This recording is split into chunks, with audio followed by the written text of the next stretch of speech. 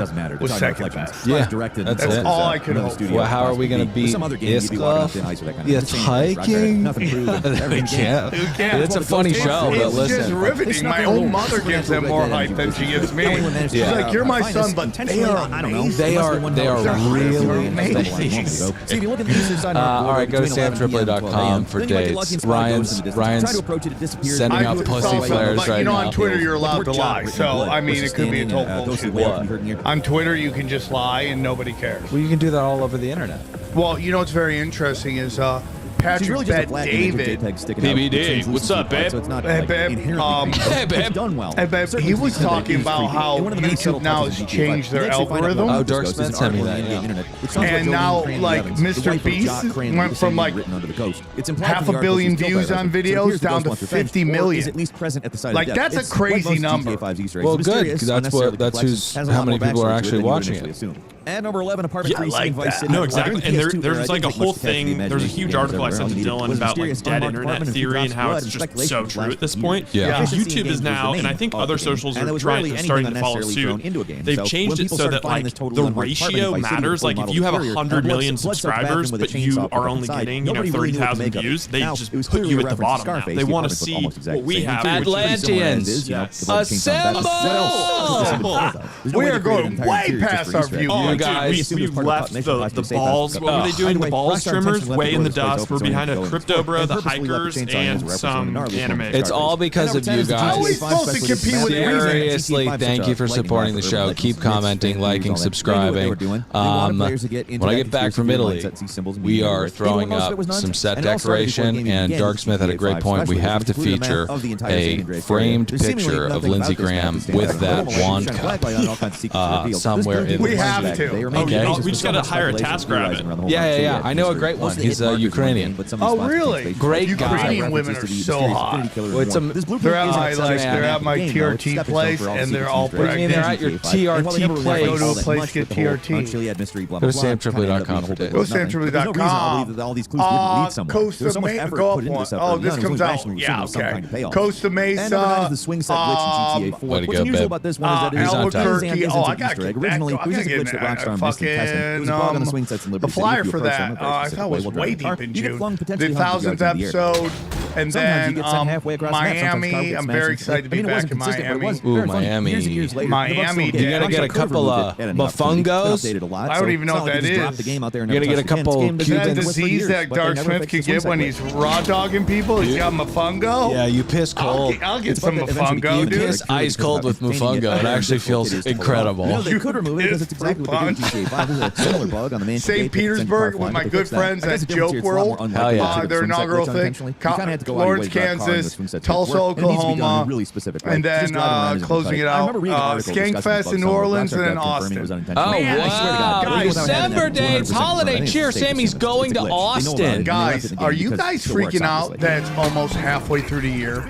No. Isn't it crazy? No, time has slowed because of my child, and so I kind of want. It will number 8 is the Infinity speed Killer in up. GTA 5. She's grown really fast, but like. No, but your understanding of time will be based on your children. Yeah. Obsessed with the number 8 and Infinity, which is I just don't. the number 8. Do you know what he's talking about? Yeah. Well, it's like, oh my God, she's 2. Yeah. Oh my God, she's 3. gosh. Oh my God, she's 4. That is so scary, man. Yeah, that's how you're gonna tell time. Oh my gosh. My daughters are graduating kindergarten. Unutilized in the main game. What? You explore What'd you And my say? daughter's like, I'm like, let's do homework. She's like, it's too hard. I'm like, this is as easy as it gets. It will never be easier than this. Either way, the mystery ends there. Just There doesn't appear trace. to be any kind of grand conclusion, Dude, but I mean, if when my daughter, and if I'm blessed to have more, we will. Are you just and number 7 is a blasting secret yet? message in GTA 3. We're just trying to fucking survive having a 1-year-old child. Okay? If you need a bowl, I drive a drive mid-sized car up a narrow set of stairs and then climb onto the car. And I'm over a just wall in the saying. intersection of the map. What the You're clearly not fuck meant to did be you in. just There, say? you can write a I'm message just written on a wall saying. that If you need a bowl, If you need help. if I need Dark Smith to inseminate my wife, I can ask him. What a moron you are. That went too far. You That went too far. That went too far. Plumber. That went too far. Rotten bitch. Okay, let's go into the stories. We got a lot of stuff to get to. Today, what are we talking about? What are we talking about, Dylan, today? The Euphrates drying up, signaling the armies of the East. No, I thought it was filling full water, which is not. I saw it, dude. So much liquid in your mouth when you started talking. I'm surprised you got it out. Well, anyways, the Euphrates River is contrary to what Sam said. I thought it was dry and now it's filling up. No, it's actually crying out for help.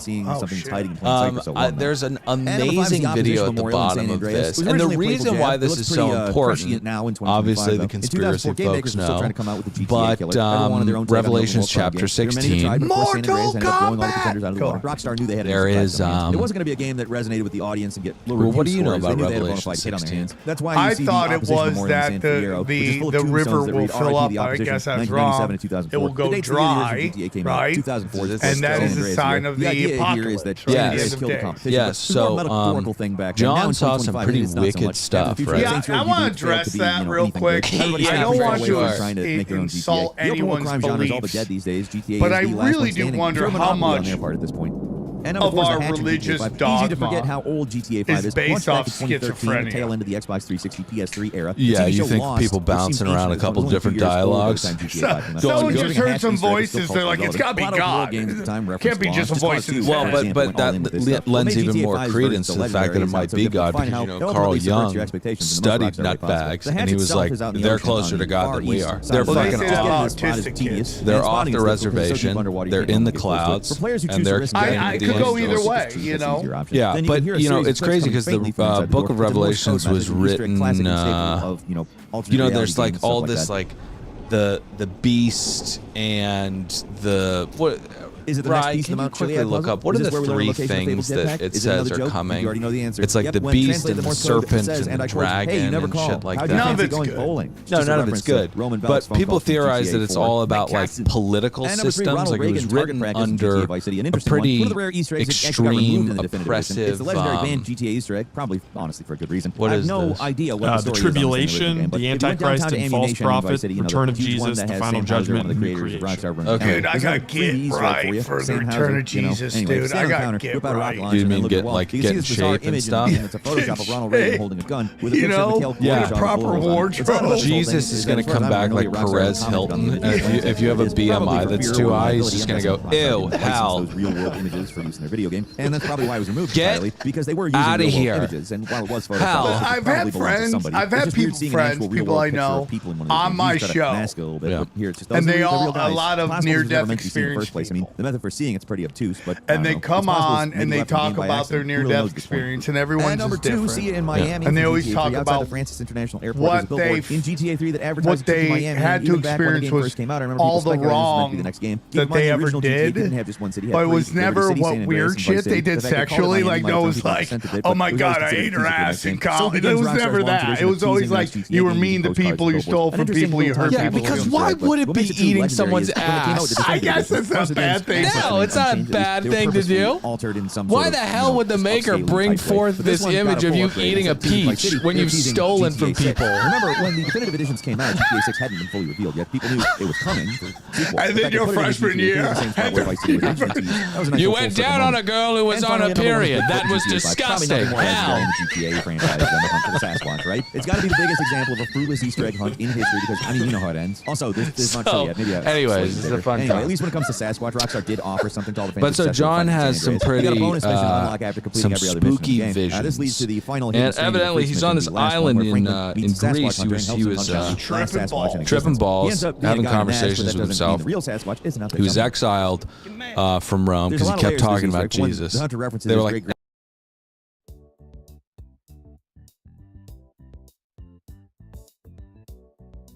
the guy from the birth of the conservation movement mission from Red Dead Redemption Undead Nightmare. The damn Sasquatch, the filthy thing was gonna eat my dog when this girl hollered out, and I shot the thing right through the heart. Boom, like that. You know the one where you hunt down the last Sasquatches? Shoot me, human. Shoot me. Oh, I will, you foul creature tonight. And go up a little bit. Lucy pouch, Lucy pouches and breakers deliver long-lasting flavor for a seriously satisfying pouch experience. And the gum, oh, I'd sell my ass for it. It was later revealed the hunter's name was Tanner, a reference to Tanner's Reach, the same place where. No, but seriously, I would. Not that. The other day, I was with some friends. They were low on their sure that has nothing to do with pouches. Guys, though, right? Yeah. Anyway, I said, try this. Who did the voice? You can chew it 10 times, park it. Then when you need to go back to the well, chew it up a little bit more.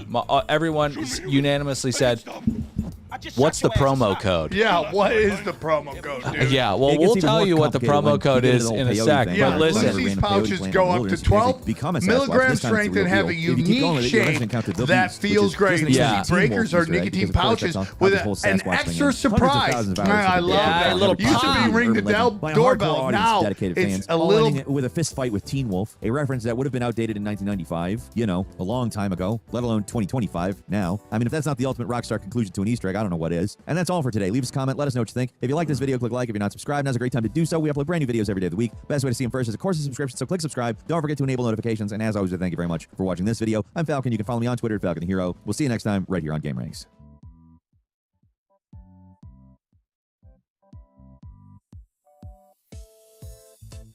There's a Greek legend about a peasant who was brought before the king for reasons that don't matter much to the story, and naturally began rhapsodizing about how great the king had it compared to his miserable peasant life. The king agreed that, yes, having all these servants and nice food and stuff is nice, but do you want to trade places for a day?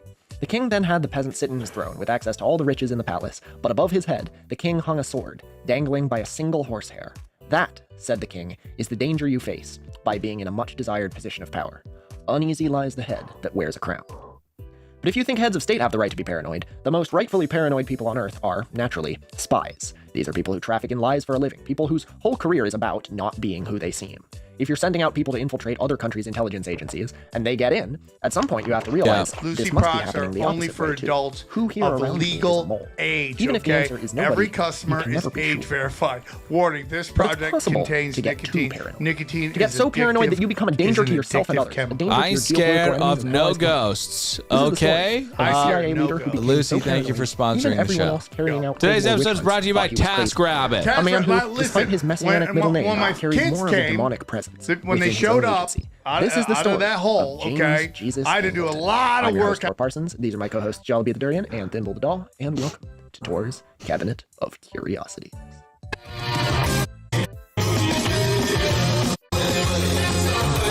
Okay, so here we are on the Tor's Cabinet Discord, which you can access by donating to the Tor's Cabinet Patreon. There's a channel simply called Lies. Jenny Girl says, in basketball, the ball is alive and doesn't like being thrown around like that.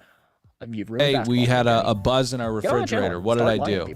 I called a shady company. They came over. They gave me a bid for something insane. Then I used the TaskRabbit app. They came over, fixed it for like $40. Oh my God! Seriously, dude. Thank you, TaskRabbit. TaskRabbit is the best. TaskRabbit makes it easy to find skilled, reliable taskers in your area who can help with a variety of household tasks like mounting, yard work, home repairs, and more. And listen, I understand. You want to be a man, and his mother was the Mexican-born Carmen Mercedes Moreno. So his middle name was probably pronounced Jesus, although once he entered the U.S. civil service, he pronounced it Jesus. As a child, due to his father's military career, Angleton was raised in Milan, Italy, and later sent to Malvern College, which was a boarding school in England. He attended Yale University to study poetry and served as one of the co-editors to Yale's literary magazine, Furioso. While at university, he became pen pals with all the most notable American poets of the time. $15 off your first task at TaskRabbit.com or on the TaskRabbit app using promo code CSC. Taskers book up fast, especially for the same-day tasks. So book trusted home help today. That's $15 off your first task using promo code CSC with the TaskRabbit app or at TaskRabbit.com. I cannot recommend this app enough. It saved me. It can save you, too. Thank you, TaskRabbit, for sponsoring the show. Kim was a scion of the British elite and educated in Cambridge. His father had given him the nickname Kim. Okay, so I want to ask you, so do you believe in any of this nonsense, or is it just kind of like, is Armageddon like a biblical movie to you? After a tour of duty there, it's like I'm trying to get in religion. Where he became a lot of this stuff is like, I just see it being astroturfed by old creepy dudes. spawning Anglo. So I'm not saying. I mean, all my in friends have 1944, said Angleton was the transferred book to Italy to manage Bible secret has been counterintelligence, which focused on intelligence derived from Ultra, signals intelligence from encrypted German intelligence like the Enigma machine, which Alan Turing basically invented computer science in order to decipher. After World War II ended, the OSS was dissolved and spun off into two different intelligence agencies, the Department of State's Bureau of Intelligence and Research and the Central Intelligence Agency. Angleton was transferred to the CIA and remained in Italy to make sure that the US-backed Christian Democratic Party defeated the Italian Communist Party in the 1948 Italian elections. By the way, this is something that the US had to keep doing in every Italian election. All the way up until the fall of the USSR, the Italian Communist Party were the most powerful communist party in the Western world and always the runner-up in Italian elections. In response, all the other parties organized into a catch-all Big Tent party called the Christian Democrats, who were pretty all over the place in terms of ideology since they included everyone who wasn't a communist, but they can best be described as fiscally progressive and socially conservative. Like the Christian Democrats were officially Catholic-aligned and anti-abortion and everything, but also took Jesus' teachings on helping the poor seriously. Because if you didn't, they'd vote communist. The US probably didn't intervene in Italian elections in the sense of like stuffing ballot boxes, overt fraud, but they definitely put their thumb on the scale in terms of financial and media support for the Christian Democrats, same as the USSR was putting their thumb on the scale in support of the communists. The communists never won a majority government in Italy, but they came close a bunch of times. So even though people outside Italy don't really think of it this way, Italy was a major theater of the Cold War. There's a great video essay I have linked in the description about the years of lead, a period of political instability in the 1970s, when the Cold War broke out into open violence committed by far left and far right militias. The former prime minister was killed by left-wing Are you terrorists. seeing It was a crazy anything time, and I feel that like you the want to geopolitical share role with of the Italy in class? Cold War doesn't get talked about how many enough. kings we even Anyway, have left. in We got, 1949, 16 kings, too many. Some of them aren't even real kings. He managed foreign intelligence. and served Fucking as a liaison Charles officer with the sitting there Israeli Mossad. talking about During his time on the Israeli digital he worked with the ideas, Israeli spy network that he could use digital to recruit ideas in a Soviet defectors goddamn throughout Eastern Europe fucking and the USSR. Halloween costume.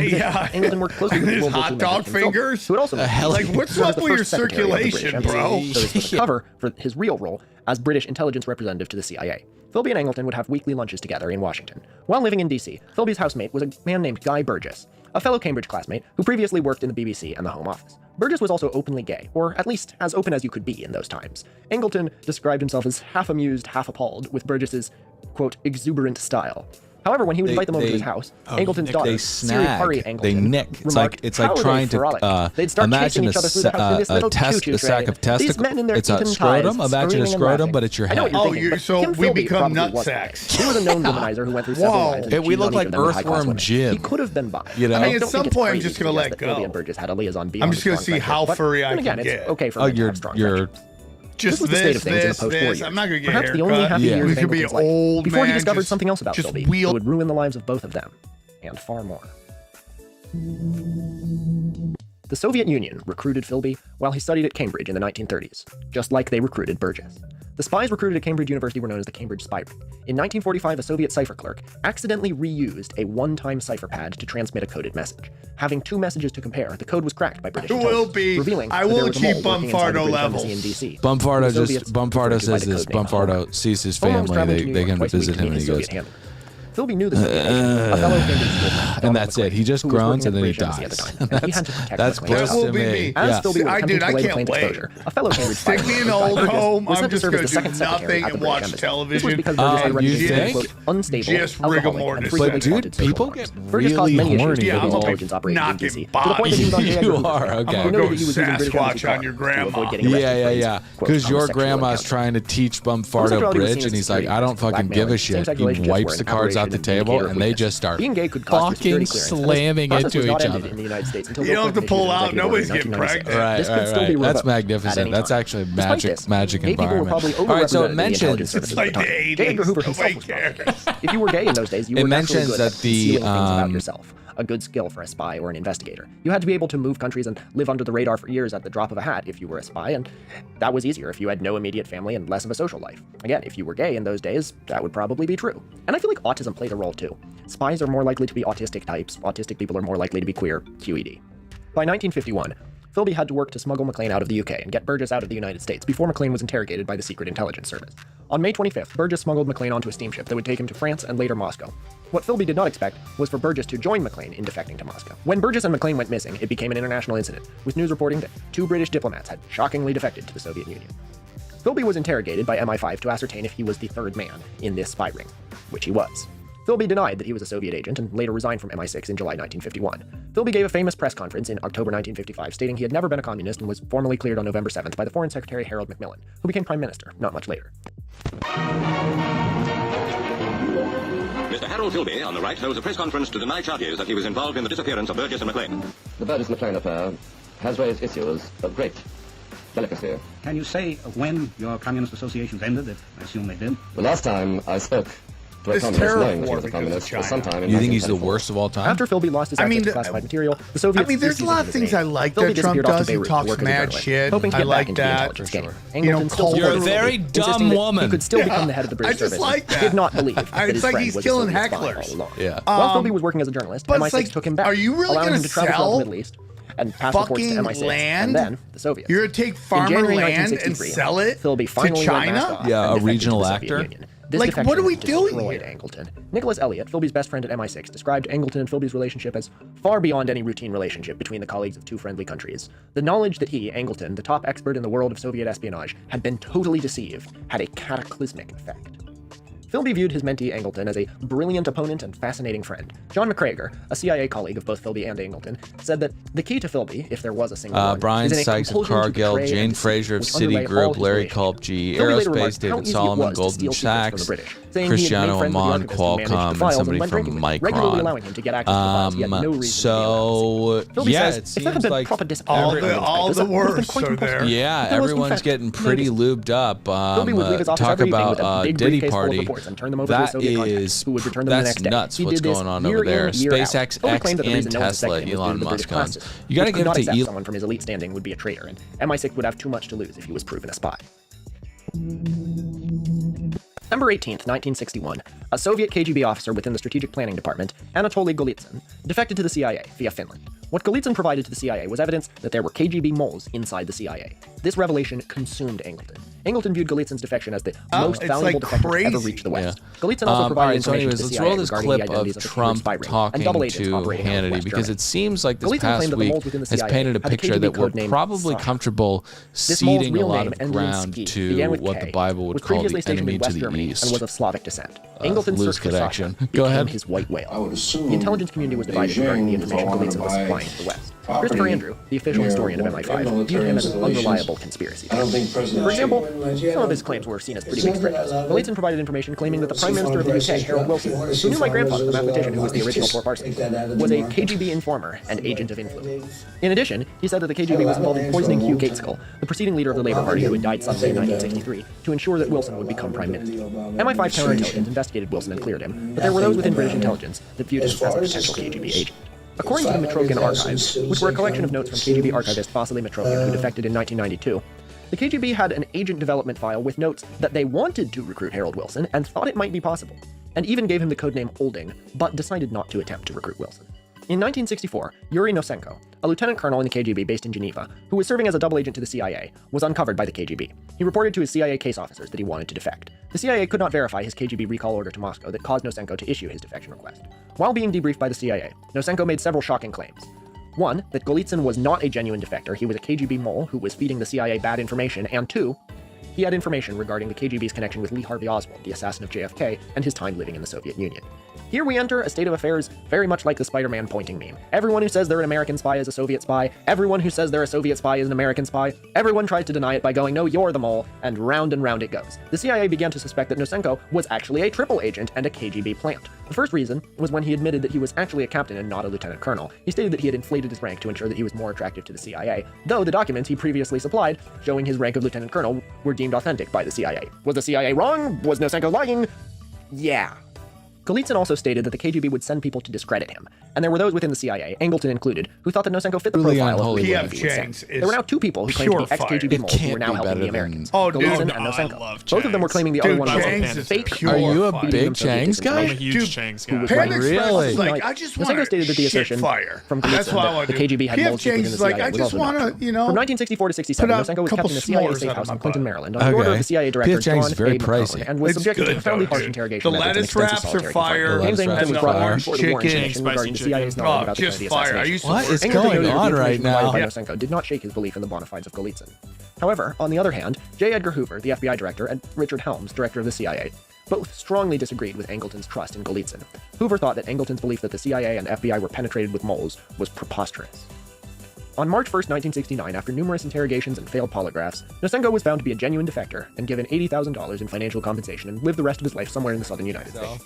It was later revealed that Nosenko provided information confirming John Vassell, a British civil servant who was caught in a homosexual Studio honey City trap, Yogurt? was a spy for the KGB. Oh my gosh, Vassell was already dude, revealed the earlier loading it by up. Yeah. Nosenko's treatment was so harsh it was one of the first abuses that were released under the CIA's family jewels documents in 1972. The director of Central Intelligence, I should do that because my kids love it. The excessively harsh treatment of Mr. Nosenko went beyond the bounds of propriety or good judgment. Well, they've also got the subscription. Did you see that video of that girl with the printer? She couldn't print unless she paid $7.50 The other a month. main lesson to be learned is that although counterintelligence analysis necessarily involves the making of hypotheses, we must at all times treat them as what they are, and not act on them until they have been objectively tested in an impartial manner. If Nosenko was right, which was now the CIA's official line, then clearly Golitsyn wasn't. But Angleton still believed Golitsyn.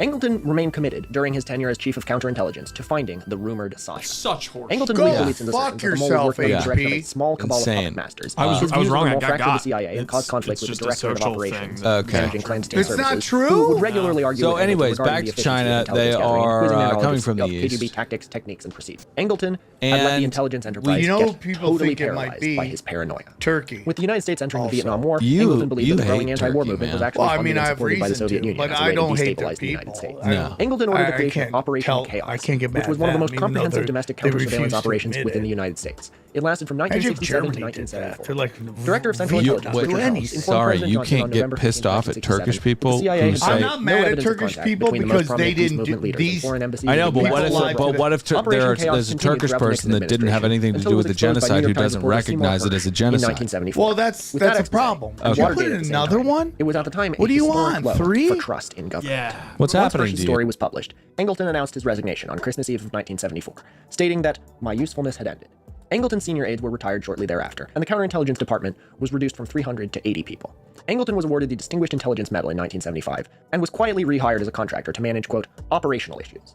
If he did anything important from there onward, the public as of yet has not heard about it. When Angleton was given a farewell luncheon at the CIA, he was asked if there was anything he had not yet disclosed about the Philby case. He replied heartbrokenly, "There are some matters I shall have to take to the grave with me, and Kim is one of them." Angleton's zeal and paranoia paralyzed the CIA. He did achieve various wins throughout the Cold War. His agent smuggled out the famous historic secret speech Nikita Khrushchev gave denouncing Stalin, which wasn't actually secret, it was just called that. And he uncovered a few real Soviet spies. Rudolf Abel, a KGB agent operating within the United States, George Blake, a British double agent, and George Pax, a NATO official. Angleton's obsession with the Soviet threat caused officials to ignore him, and amid the Cold War, sometimes when the boy cried out, there really was a wolf. The fact that the Soviets had bugged the typewriters within US embassies in Moscow wasn't uncovered until the Reagan administration. Angleton recommended that people take counterintelligence more seriously when accepting Soviet gifts to be installed in the US embassy in Moscow. The Soviets gave the US embassy a giant carved wooden seal of the United States, which was found to have a microphone installed in it and wasn't discovered until by accident after being in the embassy for over 7 years. Angleton definitely got dealt a major told you so card by both those incidents. The Washington Post's Aaron Latham commented on his relationship with Angleton that Angleton was obsessed with T.S. Eliot's poem The Wasteland, which had turned poetry into a, quote, art form that was impenetrable to most people, and that Angleton had taken the same conclusion to the tradecraft of spying, creating, quote, involuted, convoluted, labyrinthine mazes, and got lost in its intricacies like modern poetry. In T.S. Eliot's poem, The Wasteland, Eliot wrote of an unreal city in which one must be so careful these days. Bin gar keine Russin. I am not at all a Russian. And if you were accused by Angleton, he would likely never believe your pleas of innocence. Angleton remained paranoid and jingoistic until the bitter end. He told Aaron Latham in the 1980s, "The United States is going through a period now, which is analogous to a period that the British went through 20 or so years ago when their young men wouldn't fight for the empire. It was during this period in British history that the Soviets recruited Guy Burgess and Donald Maclean and Kim Philby to spy for them. Also, it turned out there were real moles, and having the boy who cried moles around may have been what kept their covers from being blown. Angleton's witch hunt of fake moles led to the oversight which prevented the CIA and FBI from catching their own moles, Aldrich Amos in the 80s and Robert Hansen in the 90s, who were both working in Soviet counterintelligence as KGB double agents. Angleton also destroyed the careers of numerous innocent federal employees that he falsely accused in his hunt for the rumored Sasha. The CIA later paid compensation to the officers whose careers he ended. Angleton and Kim Philby ended their lives the same way, wasting away, consumed by alcoholism, in the respective capitals of the empires they had spied for, each believing they'd served their country as best they could, and gotten a raw deal out of it. The KGB said they would make Philby a colonel once he defected, and he was only given a consultant job. He drank himself to death in Moscow. Angleton, in D.C., drank an estimated 150 to 200 bottles a week, still insisting he'd been right all along, and was misunderstood by naive officers. Finally, before he died in 1987, Angleton showed a twinge of regret, but a bitter, aggrieved sense of regret. Perhaps more a sense of anger at the whole paranoid world he'd been drawn into when he first became a spy. In his dying days, he gave journalist Joseph Trento a deathbed quote harder than diamonds. Fundamentally, the founding fathers of U.S. intelligence were liars. The better you lied, and the more you betrayed, the more likely you would be promoted. Outside of their duplicity, the only thing they had in common was a desire for absolute power. I did things that in looking back on my life I regret. But I was part of it, and loved being in it. You were in a room full of people that you had to believe would deservedly end up in hell. I guess I will see them there soon.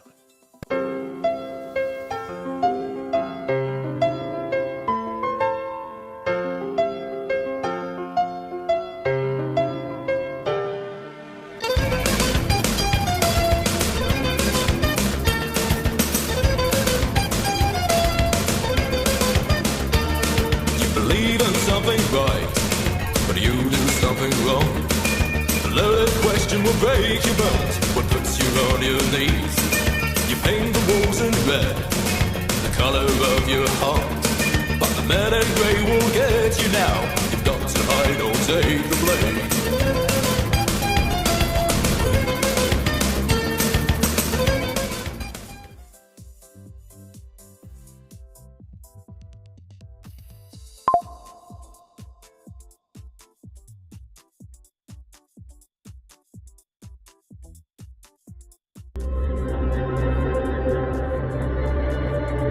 On May 1st, 1851, May Day, Queen Victoria of Great Britain presided over the opening of the Great Exhibition of the Works of Industry of all nations. She was accompanied by her husband, Prince Albert, who had been involved in the creation of the exhibition, and 25,000 people, season ticket holders only on that first day, streamed through the doors of what was called the Crystal Palace, a magnificent steel and glass exhibition space in Hyde Park, in the very center of London. The Great Exhibition, which has gone down in history as the first true World's Fair, showcased over 100,000 objects from various countries, but the spotlight was on Britain and the products of British industry. Some of the most popular exhibits at the fair involved engines and machinery used in industrial manufacturing. There were steam lines run under Hyde Park to power these machines. Whether fairly or not, historians have often pointed to the Great Exhibition of 1851 as a watershed in modern British history, exemplifying the spirit of the Victorian age, and especially its attitude toward industry and technology. The Industrial Revolution was about 100 years old in 1851, but would quickly reach new heights and depths in the following decades. On November 30th, 2022, a new product called ChatGPT was released to the public by a company, ostensibly not-for-profit, called OpenAI. For the first time on any significant scale, ordinary people could interact with a computer network termed artificial intelligence and converse with it in normal everyday language.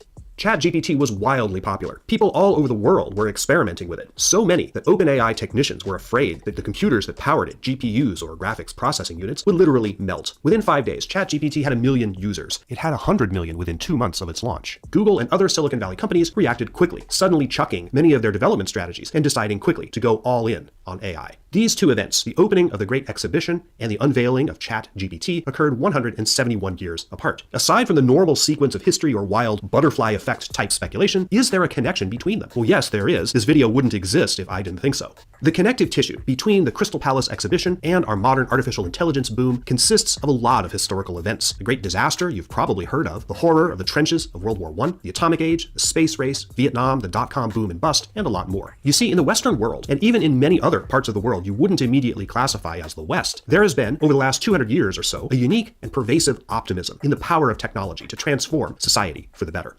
To a certain extent, the transformative power of technology is self-evident. Tech is everywhere in our modern lives. It's in our pockets, our ears, our homes, our classrooms, everywhere. It's enabled us to walk on the moon, to treat cancers and other diseases that were automatic death sentences not so long ago, and to bring the world together in ways no one had dreamed possible 50 or even 30 or 20 years ago. But there are also undoubtedly dark sides of technology too, and there always have been. The purpose of this video is to provoke some thoughts about what can happen when our faith in technology's power to transform isn't always justified, or when that transformation isn't positive. That unique and pervasive optimism in the power of technology can easily cross the line into blind faith. Have we crossed that line too often in the past 150 to 200 years? I don't know if I can answer that question definitively, or if it could ever be answered by anyone, but the purpose of this video is to make you think about it. This is the cult of technology, from railroads to AI.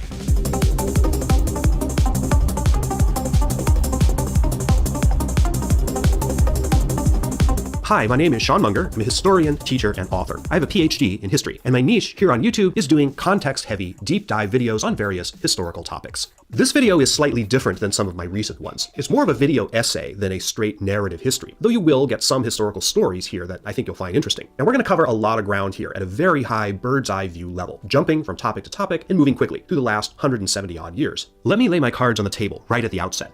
My thesis in this essay is, the more unqualified society's faith in the positive transformative power of technology is, the harsher the historical correction tends to be. I believe the examples I've chosen to look at, starting with railroads and leapfrogging through various eras and technological developments up to the present, lend support to that thesis. At the end of the day, you may agree, you may not, but I hope at least that I will have given you some valuable food for thought.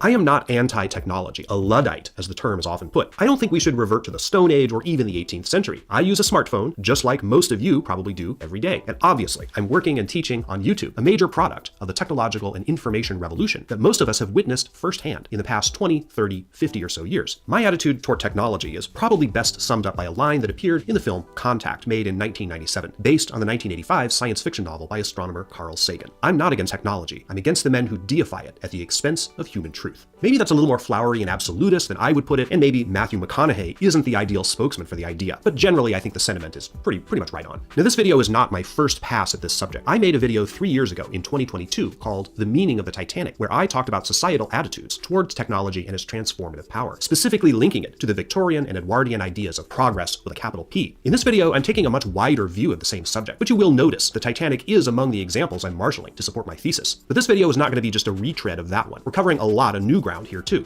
As you may know, there's a members section on my channel. There are occasionally some things I can't show you on the free version of the channel due to ad-friendly guidelines. Images that have to be redacted not by my choice. Anyway, those are restored in the version of this video in the members section. And the members section version is ad-free. So if you want to see it, think about becoming a member. In a moment, we'll get back to the subject of the Great Exhibition of 1851 and what it says about attitudes toward technology and what they mean to civilization as a whole. Then we'll start with my case studies. Some of this material may challenge attitudes you have toward the role of technology in history and society. Again, this is a video essay, an argument. I may not be right and you may not agree with my conclusions, but my job as a teacher of history is to make you think about the past in a new way. I hope in this video to do that. In 1982, a somewhat obscure children's author named Jerome Beatty wrote a whimsical novel for kids called Bob Fulton's Terrific Time Machine. In it, a boy genius inventor creates a time machine that transports him to the future, where he lives on a space colony called Perfecta. The citizens of Perfecta are oppressed by an all-knowing machine called Superputer, who spies on everyone through pocket-sized computers that people are required by law and social custom to carry on their persons at all times. These pocketputers, as Beatty termed them, were ubiquitous and inescapable. Everyone had them, and they were always listening and spying on their users. The book was written long before smartphones were even technologically possible, but it's eerie just how spot on Beatty's vision was more than 40 years ago. Nowadays, just about everybody carries what the book called a pocketputer, and as most of us know, they really do spy on us all the time. Scammers, hackers, companies hungry to sell your data, government agencies, even your own internet service provider. Fortunately, there's a way around all that. You probably know what a VPN is, a virtual private network, but there's one VPN service that stands out, and that's private internet access. This is an app that hides your IP address and safeguards your internet connection through basically an encrypted tunnel. It's especially good if you're connecting on a public Wi-Fi network, such as an airport, restaurant, or a friend's house. Especially nice, private internet access has a strict no logs policy. What that means is they don't record or store user data. And that's not just an idle claim. That policy was verified in a court proceeding and also by third-party auditors. This is why I chose private internet access. Their policy is proven and verified. You can get private internet access for all platforms, Windows, Mac, Android, whatever, and you can use it on an unlimited number of devices at the same time. An added benefit, while using the VPN, you can access streaming services, websites, and content unavailable in various countries by giving you the option to change your IP address to any one of 91 countries. Example, believe it or not, the classic 1968 drama film The Lion in Winter, about Henry II and his wife Eleanor of Aquitaine, for whom Katharine Hepburn won an Oscar for playing, is not available on Netflix in any English-speaking country. With a VPN, though, you can change your apparent country of origin to, say, Lithuania, and watch it on Netflix, no problem. If you go to this link, piavpn.com/SeanMunger, you can get 83% off, which comes out to $2.03 a month, a huge savings, and you get 4 months free. Go to the link, or you can just scan the QR code on the screen there. As problematic as technology can sometimes be, that's the point of this video, we do have to live with it. Private internet access can help you use it safely, and make sure that your pocketputer isn't ratting you out to someone you don't trust with your private information. My thanks to Private Internet Access for sponsoring this video. Now, let's return to the cult of technology in the Crystal Palace exhibition of London in the mid-19th century.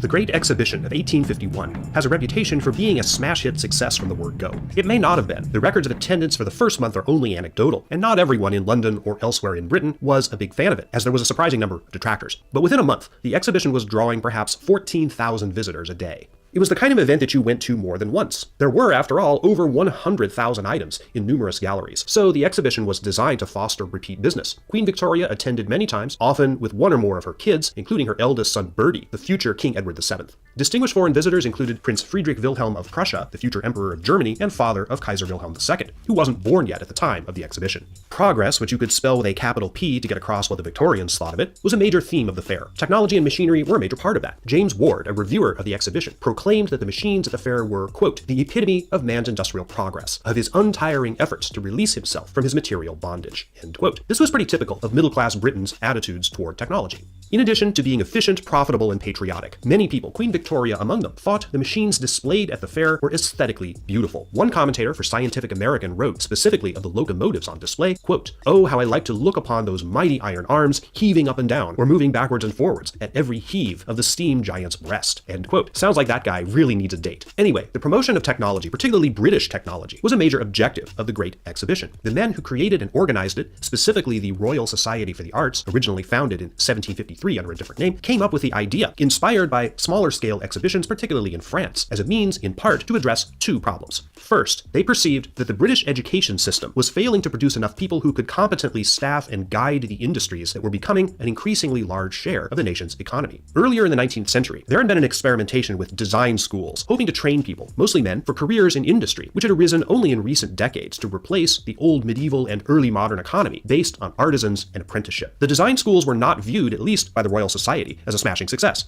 Secondly, the manufacturers, business tycoons, and aristocrats, who mostly made up the Royal Society, were a little put out that on the whole, they thought British consumers preferred cheaper and in their view less tastefully designed goods from France and the continent than the more aesthetically pleasing British-made goods that they manufactured. Case in point, a tea set designed and manufactured by Henry Cole, displayed at a smaller scale local exhibition in 1846, was thought to be exactly the kind of thing that British consumers should want to buy and use. The Great Exhibition was designed in part to teach British consumers the Royal Society's preferred conception of aesthetic taste. Henry Cole was one of the exhibition's major organizers. As we'll see throughout this story, aesthetics are a major part of what I term the cult of technology. The exhibition closed on October 11th, 1851. By some estimates, a sixth of Great Britain's entire population had visited it at least once, and it went down in history as a huge success. The Crystal Palace building that housed it, itself touted as a technological and aesthetic marvel, was dismantled, removed from Hyde Park, and then reassembled on a different site in Sydenham, opening in 1854. Notably, 15 people were killed in an accident during the reconstruction of the palace. It remained there until well into the next century, housing future exhibitions, and the Crystal Palace became a landmark in London, visited by an average of 2 million people every year. It was a constant reminder of technology, manufacturing, and commercial dominance through the most critical years of the mid and late 19th century, when the British Empire grew to its largest extent and controlled a significant share of the world's resources. This point is important, I think. Historically, we associate the Victorian era, particularly its later stages, with the height of British power around the world. This was the time when red-coated, white-helmeted British soldiers patrolled forts. This video is sponsored by Squarespace. More on them later in the video. Good morning! Morning! Good morning! Oh, and in case I don't see you, good afternoon, good evening, and good night. What was your first experience watching a comedic actor take on a dramatic role? Depending on what generation you're part of, it may have been funny man Jackie Gleason earning an Oscar nomination for his intimidating performance as Minnesota Fats in The Hustler, or stand-up comic Whoopi Goldberg's endearing leading role in The Color Purple, or Bill Murray effortlessly gelling his laid-back sarcasm with genuine pathos in Lost in Translation. Me, I was born in '87, so right when I hit 7 years old in 1994, I was overloaded with the comedic genius of Jim Carrey.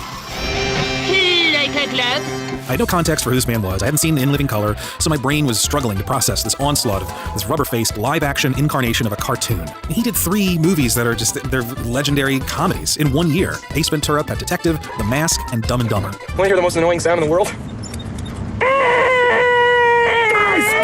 This was the funniest man alive to me, and after a few more years of his comedies, I felt like I could finally adjust mentally to who this man was and what I could expect to see from him. This summer, Jim and Tom are out to shake you up, not break you up. Get ready for a different kind of Jim Carrey. He's been a liar, he's worn the mask, and he's been Dumb and Dumber. But now Jim's taking his movie career in a new direction, back to TV and without a laugh track.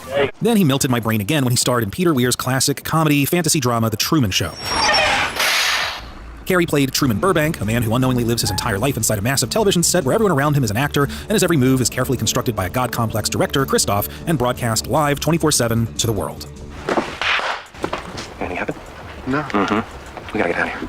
It's a film that still holds up in so many ways. It's one of my absolute favorites, and I've always been curious of how the cast approached this material. I mean, in addition to Cary stepping outside his comfort zone of comedy to show some more dramatic shades in his work, you've got actors playing characters, which it always sounds like a fun challenge. And the more I looked into the production of this film, the more it seemed like an actor's dream.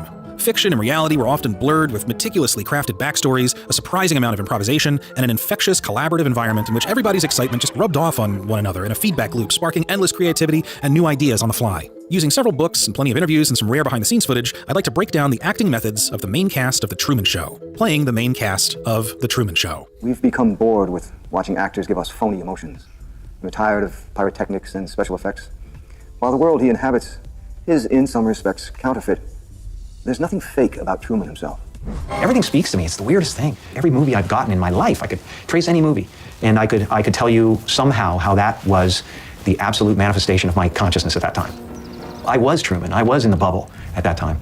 Peter Weir knew that. He cast me because of it. When director Peter Weir was in the early stages of casting for The Truman Show, his decisions were based on logic above all, with one major requirement for whoever ended up playing Truman. In the universe of the film, there needed to be a reason why millions of people would tune in to The Truman Show and watch this guy. Weir needed a likable actor who could feasibly play the most famous person on the planet. As it turned out, Jim Carrey at the time may have been close to being the most famous person on the planet. When he got to know who I was and that I was going through the fame thing at the same time, was a kind of a natural thing for me to step into, because I had all the feelings of paranoia and everything that go with it at the beginning. It had to be, firstly, that the individual Truman was a natural, if unwitting, star. So I looked at 30 years of age, I looked, there's obviously Tom Cruise and, Tom Hanks, but he was directing and he'd done Forrest Gump a little close and so on. And at that point, the producer rang and said, do you know Jim Carrey? And I said, yes, he's brilliant, kind of a genius as a comic, but and he said he's interested.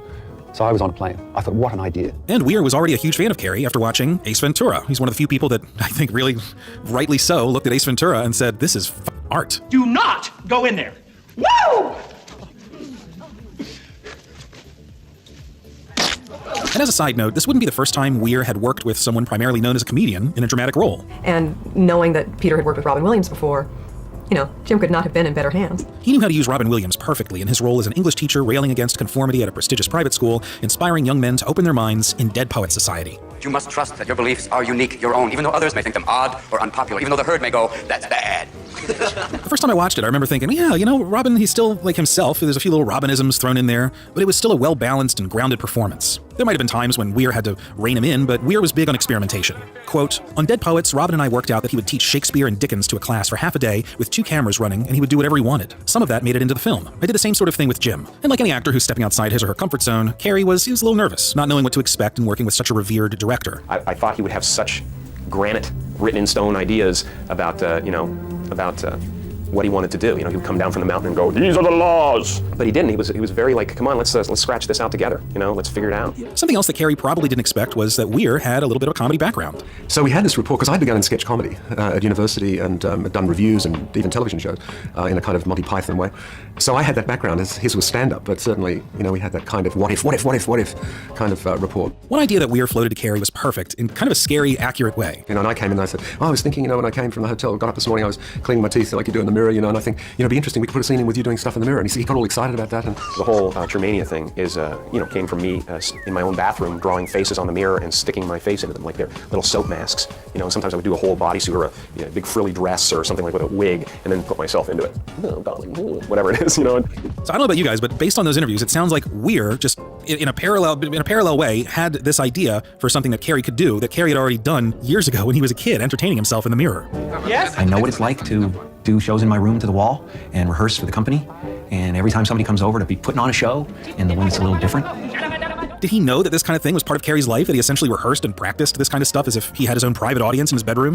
This is the script that I've been thinking my whole life. You know what I mean? I was a very self-centered kid. My other kids were out playing. I was in my room listening to Johnny Mathis records, trying to get his voice down, so that I could have something to bring to the party. This leads us to one kind of intangible thing that made Carrey perfect for this role, and it has to do with the idea of putting on a mask for the world. That'd be all for you, Truman? That's the whole kit and caboodle. Catch you later. In the film, Truman was raised not only in an artificial environment, but around artificial people. Like, they're all actors, and they're all kind of overdoing it for whatever tone Christoph is going for, or maybe they're mugging for the camera for their own self-interest, for fame or whatever. And how's your lovely wife? Good. How about yours? Oh, couldn't be better. Good. So Truman has this odd, fake quality to him in public, like where he just gives that same energy back, the laughing, the smiling. He's probably sensed something off about it for years, subconsciously. Truman, this is silly. There it is! There it is! There's the tinted beetle! Yes! And then the only times when he feels like he doesn't have to put on this kind of a persona is when he's with his best friend or alone, secretly pining after the girl that got away. Do you have a Sylvia garland? As for Sylvia. Weir mentions that these kinds of traits are something that Carey naturally had. Quote, Truman couldn't be played in an ordinary way. He'd grown up on a set inside an extensive lie. He would not be like anybody else. Jim has an otherworldliness, and he radiates energy and makes you wake up. In Ace Ventura and the other things I watched later, he reminded me of the early Beatles. He had that humor and recklessness, plus all that talent. And if you've watched any interview with Jim Carrey, especially later ones when he's had years to reflect on his life and career, you'd know that he has experience with putting on kind of an artificiality, frequently calling his public persona in the 90s a character that he would play. I have a Hyde inside me that shows up when there are people watching. You know, when there's 1,000 people with their eyes on me and they hand me a microphone, Jim goes away and Hyde comes out. You know, but it's a good Hyde. It's not a hateful Hyde. It's a loving Hyde that just wants everybody to party and have a good time. You know, but it's a Hyde nonetheless. And I feel like sometimes afterwards, like, damn, I lost control again. To him. In any case, Weir knew how to collaborate with Carey and get the best out of him, and the rest of the cast helped support him too. Like, it was all just one big effort. Hey, this comedy guy's coming in, and like, you know, let's help him. And they only had kind things to say about him. Jim is a geyser of talent. When you see them be brave enough to step outside of what they're comfortable in, you know, they deserve all the support that they can get. I mean, his attitude at the time was really like, hey, I'm in new water here. You guys are all dramatic actors. This is my first time, so help me out. I mean, it wasn't at all sort of condescending or starlight. Why do you think that Truman has never come close to discovering the true nature of his world until now? We accept the reality of the world with which we're presented. It's as simple as that. Peter Weir's experience working with Carey was nice and smooth, but there was something a little off about the working relationship with the actor who played Christoph, the God Complex creator-director of The Truman Show. What is that? What is that? Nope. What is that? What is it? And I don't mean Ed Harris. He was great. But originally, Weir hired Dennis Hopper, who had already been playing his fair share of effective villains in the 80s and 90s. Do you know what I love about mud? It's clean and it's dirty at the same time. Hopper was fired after shooting for 1 day, and he truly didn't know why when he was asked, other than Weir and producer Scott Rudin just didn't like his performance. It does look like shit. In interviews, Weir puts the blame on himself, citing that Christoph was the only character he hadn't fully nailed down in his head before production started. Quote, I'd cast Dennis Hopper when I didn't have a terribly strong idea of what Christoph should be. I liked qualities of Dennis I'd seen in his movies, and he has a very interesting manner about him in person. His legend and achievements are part of his persona when you meet him. But as the months passed, I began to formulate my ideas about Christoph more clearly. By the time Dennis came to filming, differences arose. Dennis, being a director himself, was most understanding and gracious. Well, that's nice, but hey, the production was still needed to scramble, try to find somebody at the last minute. First he said to me, can you get me an English actor who doesn't sound English? I said, how about an American actor who doesn't sound English? Weir eventually landed on Ed Harris, who happened to be free at the time, and the timeline here is crazy. So Harris had this very small window here to do any work or research to get this character down. I got the script on a Thursday. I met him Thursday afternoon. Friday, they kind of finalized the deal. Saturday, I had to go to New York for something else. Came back Sunday night. Monday, I did wardrobe, and Tuesday I started working, so, you know, I didn't have too much time. Luckily, Weir had written an extensive backstory for Christoph. And so I wrote a 10-page piece about him and where he came from and documentary background. And, you know, he won an Academy Award for a piece he'd done on the homeless, in which he'd put some cameras in a kind of crash pad and, you know, filmed homeless people. And that, you know, made it plausible. Just a side note about Weir, when he took on this project, he had this kind of obsessive nature with ironing out every single detail of this world to make sure that anything would make logical sense. Everything is thought through 100%. One of the things he did was write an entire history of the making of The Truman Show, and it's something he managed to compress into about 8 pages as an introduction to a book of the shooting script. And it's just fascinating, man, when you read this. The details of this backstory are brilliant, and the whole thing was extremely helpful for Ed Harris, considering the short notice he had to play Christoph. I remember he gave that to me. He gave me the backstory on paper. It was very helpful. Yeah, and then you know, fill in blanks for yourself. More information he had some images, I think, of things that he showed me, because the more stuff he could give me in a short period of time was helpful to me. So Harris just absorbed like a sponge as much as he could. He went into this thing more or less on instinct, and just throwing out ideas on the fly and collaborating nicely with Weir. By the time we hit the deck on the day of shooting, you know, not you know, a few days later, he had that character. And I'm eternally grateful to him for it. Harris did have one suggestion that didn't quite make it into the final cut, like Harris imagining that Christoph was bullied as a child for being a hunchback. Peter goes, I don't think so, Ed, but you can try it if you want, you know. So she actually made this padded thing, you know, and put it on, put the jacket on, and it's like, let's not do that, but, you know, I was just trying to think of stuff. As far as Harris's performance, he definitely gave some thought to Christoph's motivations and how they've changed over time. I think his agenda initially was to have a successful television show. It was a 24-hour thing, 7 days a week, where people can tune in and watch this child whenever they want, going through his first year of life. I think it's grown over all these years into something where his agenda is, it's not even an agenda anymore, it's his life. I mean, it really is his life. He lives up in the moon. He calls the shots. He watches this child every day, young man. He's watched him grow up. Cares deeply about his welfare, I believe. God, it's such a juicy character to play with these extremes. You know, this is a guy who feels like he has a son, but has never actually spoken with him or met him in person. And Truman, where are you going? Harris just does this terrific job walking a fine line between somebody who deeply cares for Truman, but can also be cruel if he feels like Truman's being taken away from him. Increase the wind! I'm telling you, for the life of us, very close. Capsize, tip him over. Despite the short prep time and just 2 weeks of shooting, Harris was nominated for an Oscar. Now, I'm not sure what Dennis Hopper would have brought to the table with this character. I would have loved to see it, for sure. But in a story that operates under such exaggerated, almost unbelievable circumstances, Harris gives this really nice, understated, grounded performance that I'm not sure Dennis Hopper would have done. I don't know. Who knows? It's okay, Truman. I understand. I have been watching you your whole life. Well, for me, there is no difference between a private life and a public life. My life is the Truman Show. The Truman Show is a lifestyle. It's a noble life. Unlike Jim Carrey and Ed Harris, Laura Linney, along with Noah Emmerich, who we'll get to later, had the unique challenge of playing 2 levels of characters. There's the actress, Hannah Gill, and the character she portrays in The Truman Show, Meryl Burbank. Linney started off working on who Hannah Gill was. I mean, that makes sense because whoever Hannah Gill is, that would color the performance within a performance of Meryl Burbank. What kind of an actress was she? What were her motivations? What was her agenda? What was her personality? And then worked on Meryl second. So you're an actress playing an actress who's playing a character in a reality TV show, basically. And it was just great fun. I mean, we came up with endless amounts of backstory for each of our characters. And of course, Weir was all about the backstory. He loved the exploration of who Hannah Gill was, and the backstory that they came up with is fascinating, because once you hear it, you can't unsee it when you watch the movie. Like, for example, the product placements. You really ought to throw out that mower. Get one of those new elk rotaries. One major detail about the history of The Truman Show is how it depended on live ads, with characters not so subtly presenting products straight to the camera. All natural cocoa beans from the upper slopes of Mountain Nicaragua, no artificial sweeteners. What the hell are you talking about? Who are you talking to? But Meryl seemed to be the one actor in The Truman Show doing it a lot, and it was kind of up to her, according to the backstory that Linney came up with. I decided that Hannah was extremely shrewd business-wise and was making a gazillion dollars a day with endorsements, and that she was a real, had this huge office somewhere and a staff load of people and was constantly on the phone when she wasn't working and doing deals and contracts and endorsements and makeup lines and fashion, lines of clothing and all that type of stuff. So we would sort of go through that. This might seem extreme, but hey, this is a real thing. This is one of many ways that The Truman Show did and continues to mirror real life, because they do this stuff on soap operas all the time. Oh, except for these bad boys. Ooh, Cheerios. You rebel at this hour? Hey now, it's not just for breakfast. But before we continue, I would be a fool to pass up this incredible opportunity to talk about this video's sponsor, Squarespace. Squarespace is the all-in-one website platform with loads of easy-to-use tools and templates complete with tutorials to help make you and your brand grow and stand out online. Now, I doubt Truman had access to the internet or the ability to make product placements or shrewd. That's nothing compared to this additional detail in the backstory that Linney came up with. Every time she slept with Truman, she'd get a bump in salary. Although when Hannah Gill was pressed about this in an exclusive behind-the-scenes interview with Mike Michelson, I love him, she vehemently denied it and got a little testy. I think I could see something's brewing behind the scenes here. I understand that you are compensated for each sex act. I didn't get a clearance for that question. No, that was on the list. There was a phone message on your machine. Stop the camera. No, Just get Christoph on the phone now. What was that? So now's a good time to bring up the Truman Show mockumentary. That's a clip from it. It's called True Talk, which, as far as I can tell by the watermark, only aired on Nick at Night, maybe once, and has never been officially released as a special feature on a DVD. But it's brilliant. Sometimes we're asked to bring in new products. For example, this new cereal, Motion Brand. The producer of this cereal is hoping this will become a new favorite of Truman's. So what I'll do is I'll come in and make sure I line it up perfectly, leaving enough space here for him to get his thumb in there and pull it out. First thing he can reach up and grab will be the Motion Brand. We get snippets of this in the actual film, like those little talking head bits near the beginning, but there were so many other pieces that were shot, and the reason that these even exist is because Laura Linney and Noah Emmerich would constantly ad-lib in character when they weren't shooting and just explore their backstory. And that's pretty smart, because if you think about it, Linney and Emmerich presumably had a lot of downtime on the set, so it's not that big of a leap to just pretend that they are the actors waiting backstage of the actual Truman Show for their cue. A grassroots campaign recently formed to liberate Truman from the TV series. Those letters that come in from the Free Truman people talking about Truman's rights, Truman's civil liberties. What about Marlon? What about my rights? I'm a prisoner, and yet I have the financial means to do anything. I mean, I could buy the Ritz Hotel in Paris. I just couldn't go there. This immersion is only bolstered by the fact that the actors in The Truman Show, the film, actually lived in the houses that were used for The Truman Show, the show. The Truman Show, the band.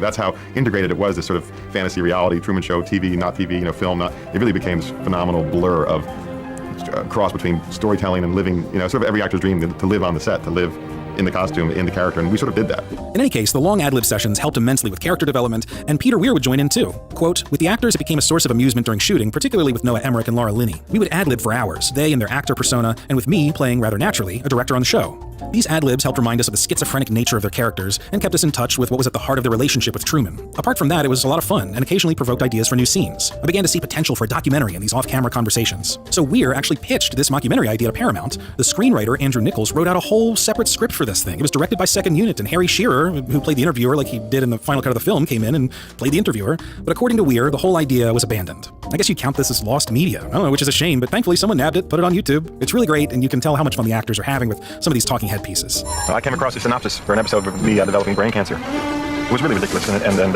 once again, it was Christoph in this somewhat Machiavellian sense.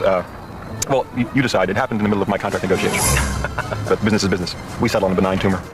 Which brings us to Noah Emmerich. I love this guy. Just a side note, you guys watch The Americans. That's a great show. He's great in it. Moving on. It's all true. It's all real. Nothing here is fake. Nothing you see on the show is fake. It's merely controlled. Noah Emmerich arguably played the biggest sociopath working on The Truman Show, Louis Coltrane, who started out as a child actor, brought in to be Truman's best friend. I mean, I created my own personal sort of backstory on Louis, on this kid who obviously he'd been on the Truman Show in the movie for his whole life with Truman grown up together. So you have to imagine that this kid had some very pushy stage mother who was willing to sell her son into this unreality, and sacrifice his childhood for the sake of becoming a television personality. So there's that element to this guy who was an aspiring child actor. The thing that's wild to me about Noah Emmerich's performance is that, to me, he always came across as purely another opportunistic actor on the show who's perfectly willing to sell his soul for fame and fortune. One could argue that during the scene where he is straight up lying to Truman's face with Christoph feeding him lines, Louis might be conflicted about what he's saying. Everybody is in on it. I'd have to be in on it too. But I don't know, I always saw that scene as he's just towing the company line. I'm not in on it, Truman, because there is no it. And something else that reinforces that is later when Truman escapes and the whole town's out looking for him, Louis doesn't come across as someone who's concerned for his best friend. He's just a machine looking for a valuable asset. Just about done with the square. Gotta go back to Barrymore, check the interiors. Gotta be in there. We'll send somebody over there, okay? All right.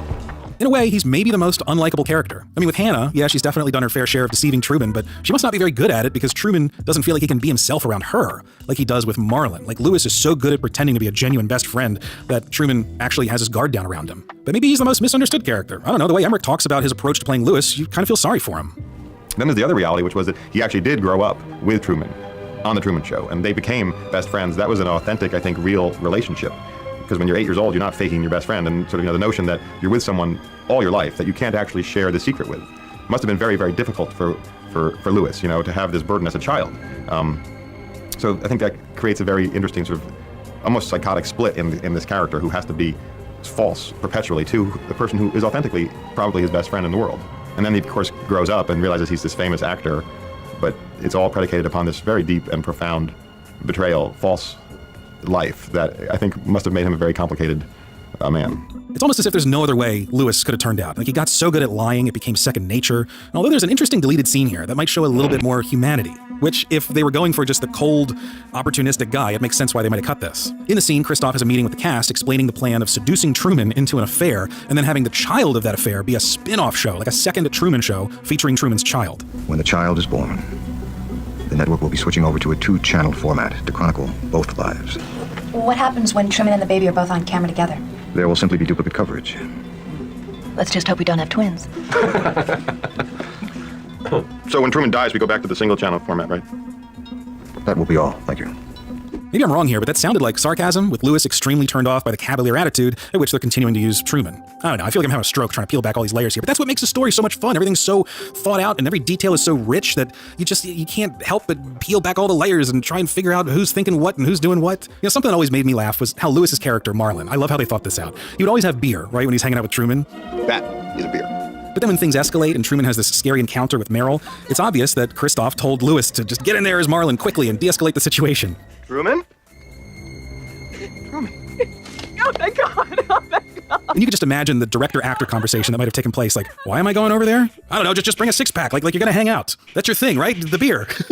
He must still be alone. And then later on, when they suspect Truman has escaped, Christoph's solution again is Marlon with the six-pack. I love how Louis peels in there at full speed. There's so much urgency, he doesn't even bother taking the key out of the ignition. I imagine whoever the prop guy is on The Truman Show just has a cold six-pack ready to hand off to Louis whenever he's due on set. Don't look in the camera, say something, keep it going, keep it going. He's gone.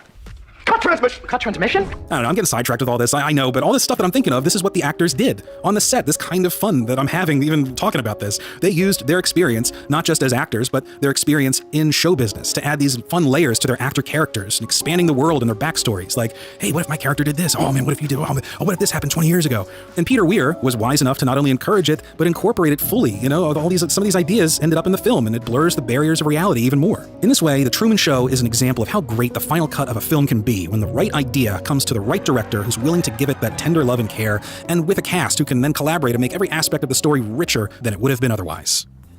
In case I don't see ya, good afternoon, good evening, and good night. Yeah.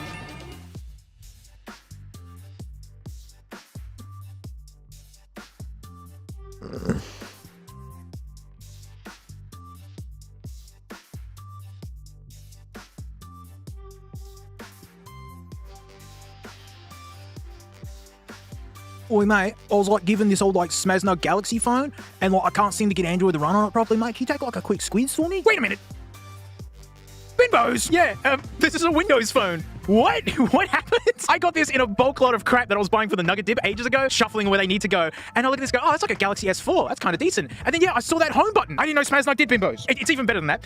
It was first released in 2012 and was the first Windows 8 phone released. This is number one. Like, it squeaked in before Nokia. And look, hey, it actually isn't a Galaxy, despite looking like a Galaxy and resembling it in so many ways. Bimbos phone. It's actually called an ATIV, which is the word Vita, meaning life, backwards. It's so fitting for what happened to Windows Phone. Yeah, Samsung reserved Galaxy for their Android devices. They wouldn't put Galaxy on anything else. And yeah, the ATIV, no one cares. Yeah, that line of stuff was from 2012 until 2016. They gave it 4 years, which was the right time to pull out because Windows Phone just shut all the doors and closed all the windows, get their pun. They wrapped up in 2017, right? You know, that's where they're like stopping support. So yeah, Samsung saw the writing on the wall. And Windows Phone did fail spectacularly, right? Which was strange given that like Microsoft had a hand in like portable devices back in the PDA days. They had more experience than anybody. And people who liked Windows Phone absolutely loved it. I've actually never used Windows Phone before. I saw this thing turn on and boot up and say Bimbos, and I immediately turned it off again to save it for this video. I have zero Windows Phone experience, but people said that the home screen was really good and innovative, and it made like a lot of sense. And yeah, the Windows Phone communities, they really, really loved Windows Phone. They were all in on it. The devs were jumping in and doing AMAs. Like, they really had their heart in it, and collectively it seems everyone agrees that it was Microsoft who destroyed it. It's kind of like Holden having brilliant engineers, like the chassis for the Chevrolet Camaro was a Holden design, but then General Motors, you know, so they had no chance. And yeah, but like with the modern smartphone thing, Microsoft was ridiculously late, hilariously late, which is so on point for them. It's like with the Zune being hilariously late. They released the Zune as the iPhone was coming out. They were an entire generation behind. But then ironically with the Zune, they were too early with the whole like have a music subscription and never own anything model. Everyone hated them for that. It's like, hey, that's on point now. Yeah, and then there's like the Kin, like Microsoft just sucks at consumer electronics. They don't do it well. They're really good at buttering up Fortune 500 CEOs to use their terrible software in all their companies. So yeah, their profits are soaring. But the Samsung, ATIV, they had a handful of phones. They had some tablets. They had some laptops and a PC here and there. But as a device from 2012, this thing's pretty swisher. I mean, this came out in between the S3 and the S4, and it really looks like an S4. Like, it fooled me when I was finding this in the bag of crap. This isn't metal, by the way. I mean, this makes me doughy for the old days. Micro SD, removable battery.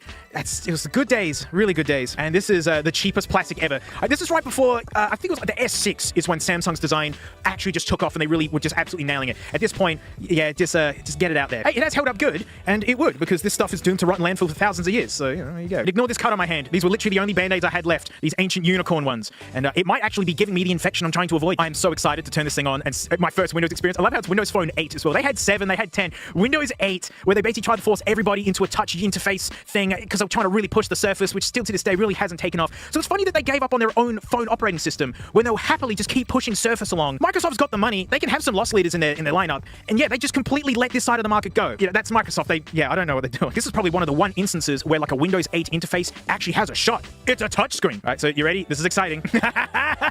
Precious Bimbos. Oh, here we go. I can't wait. This is all I've seen of Windows Phone, by the way. Samsung, why have you put an exclamation mark in that? I mean, specs-wise, this screen's like a 720p AMOLED. Like, you know, Galaxies have always had OLEDs. I know it's not a Galaxy. I can't stop saying that. It does 1080p video. It have an 8-megapixel ding-dong. Sim error. Well, yes, I'm not putting one in it. That's fine.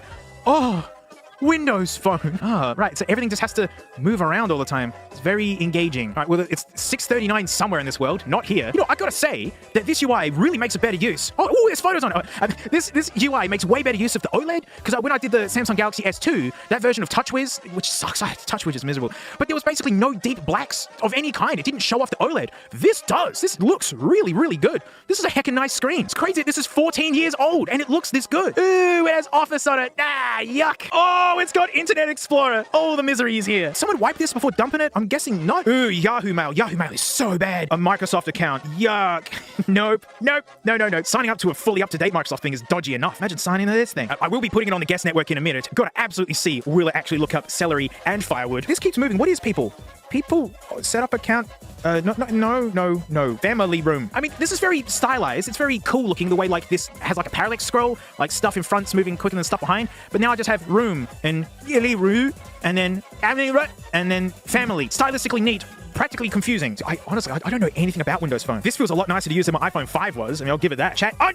What are you? Chat on. Oh, it's a Samsung thing. Don't you ever have my location? No, it's a Samsung app, all right? They always got to get one of them in there. There's the Xbox app. That's right. When this was out, like Xbox 360 was still the go. We were 1 year away. Yeah. The future seems so bright at this point for Xbox. Yeah, this is 1 year before the Xbox One came out. And Xbox has never recovered games, right? I mean, something that didn't work well for Windows Phone was there were a lot of apps missing. There was no Google Maps. YouTube was limited. Office. Oh, cool. I can have Excel. It's my own. Oh, they've got an example one. It's in quid. Why is it in quid? Does it actually say what my expenses are? Rent, 762. Oh, there's some sticker shock right there. Transport, food, phone, eating out. Yeah, that'd be zero nowadays. So is this just making folks from the UK really furious at what things cost in 2012? Because I bet it does. I remember getting really mad at the cost of houses in 2012. Mate, we would kill to have those prices today. Ugh. Oh, PowerPoint presentation. Yeah, yes. Explore our solar system. Yeah, through Windows Phone. Can I make that? Yeah. Particles discharged from the sun, cold solar wind collide with gases. Sorry, I made those gases. In the Earth's atmosphere, creating a breathtaking display of light. There's the northern lights and the southern lights. I would have loved to see them. Apparently, I just missed them one day in Canada. Auras also occur on Mars, Venus, Jupiter, and Saturn. Yeah, because we're all going there to see them. Typical aura colors. I've never heard of blue. Solar maximum. Next projected cycle, 2013 to 2016. So 10 years ago. That's fine. Yeah, and the more sun activity, the more GPS satellites that get absolutely effed up. And it's over. This OLED looks sweet, by the way. This screen has aged brilliantly. Go on, give me a Word doc. That giant panda. I'm glad they've actually made an effort to make something into this. It's only in China. It's black and white. Quick fact. There's only 1,500 to 3,000 of them left. Well, now I feel bad. You know the giant panda may actually be a raccoon? I mean, that's why we call them trash pandas. They're technically a carnivore? I thought bamboo was it. I am reading a Word doc off of a Windows Phone, so who knows? Is it a bear or a raccoon? Because they eat bamboo and share a thumb. Shaggy fur. Oh, wow, this is formatted so good. This is a Word document. Mostly vegetarian, but they eat rodents and fish. What? The infant giant panda cub is about the size of a croissant. Love how slow the refresh rate is on the screen. That is something that ages us a bit. Oh, pandas can't taste savory things. I'm glad I know that. Love the formatting on that. That was a really good demonstration of what using Word is like. Office 365, yuck. It was already cursing devices back then. Yeah, and SkyDrive, cloud storage. Now, before I try and get this thing on the internet, so I actually would like to use the camera real quick. How do I... Oh, camera. Okay, well, it's flipped over so that it's looking at my lights blindingly. I'm guessing that is how we flip... What? Bing Vision? No, just flip the camera around. What is Bing Vision? Oh, that's scanning barcodes. No, get out of it. Okay, why? Why is this like this? Why is that the default to just do selfies? Lenses. No, not Bing Vision. Find more lenses. Yeah, find the one on the front. Loading. What are you doing? No, just flip the cameras. You need internet. No. What? Photo settings. White balance auto, effects off, 1080p. Are you kidding? But really, why can't I flip the lenses? What if I just press it? Okay, took a crappy photo. Thank you. What if I hold it? Oi, back. No, not back like that. I'm getting that Windows Phone vibe. Now the camera is just gone. No? Can I go back? Yes? Okay. Oh, hang on. Let me press the camera button. That's the camera button. Let me press the camera button. Good? The camera's gone. Where did Windows Phone go? Why no Windows Phone no more? Hang on, let's turn this thing off. Turn off. Slide down the turn off. Yes. Yep. Goodbye. Bye-bye. Turn this cantankerous thing back on again. Let's try the camera button again. Press. Okay. All right. And we're just looking up like that. Seriously, what am I doing wrong? You press lenses, and the only option is Bing Vision, which is crap. That's maddening. That is maddening. So flash on, flash off, switch to video with a huge timer right where you don't want it, and then 3 dots. Video settings, white balance, resolution, that's it. Help and tips. Help, I'm using Windows Phone. And it's the internet. Isn't that the last thing that you want? Don't you hate that when you're using a program and you need assistance? So you hit the help tab and a browser opens up. So why can't there be a manual inbuilt inside of it? There's settings. Oh, I knew it. Hang on, all right, let's find camera in here. Found the ringtones. Oh, there's one called Bumblebee. Not great.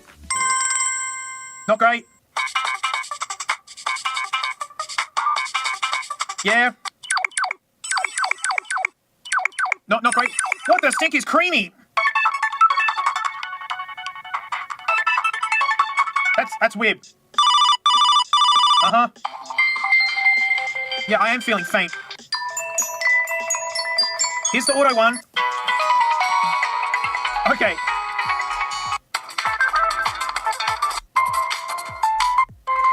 I think a lot of these are just Samsung ones.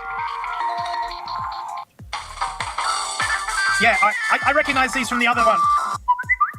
Yeah.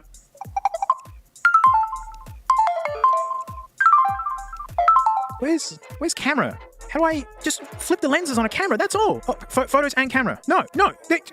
I'm going to put it on the guest Wi-Fi and let's see how much connectivity this thing still has. Typing the password on the keyboard. It feels pretty good. All right, we're on the Wi-Fi. You can see that little... Oh, it's gone. Oh, wow. It's because I pointed at it. I made it shy. Music and videos. What happens? Oh, get on the store. Get on the store. Yeah, let's get some apps on this. Service not available. Please check again shortly. I think the longer I wait, the worse the odds are. Yeah, I think they've slammed the door on that. Let's do something I never want to do. Let's open Internet Explorer. Come on! You can do it! That's fine. I can look up celery. Fine. No! Really? I've had old iPod touches look up firewood. No, it can't do anything. Oh, what if there's an update? Checking for updates. Please find an update for my Windows phone. Please, I want to search up celery and firewood. I would like to... Is it actually on the internet? Yes, it is on the Wi-Fi. Yes, it is. I got this feeling it's gonna do nothing. News. Yeah, refresh. Give me news. The old Twitter logo, that's funny. Oh yeah, there's stock photos on this thing. Yeah, like, what's on here? Hey, there's nothing in the camera roll? I took a photo. I took that accidental photo of the camera and the lights. So you're not saving anything, are you? Albums? Oh, here we go.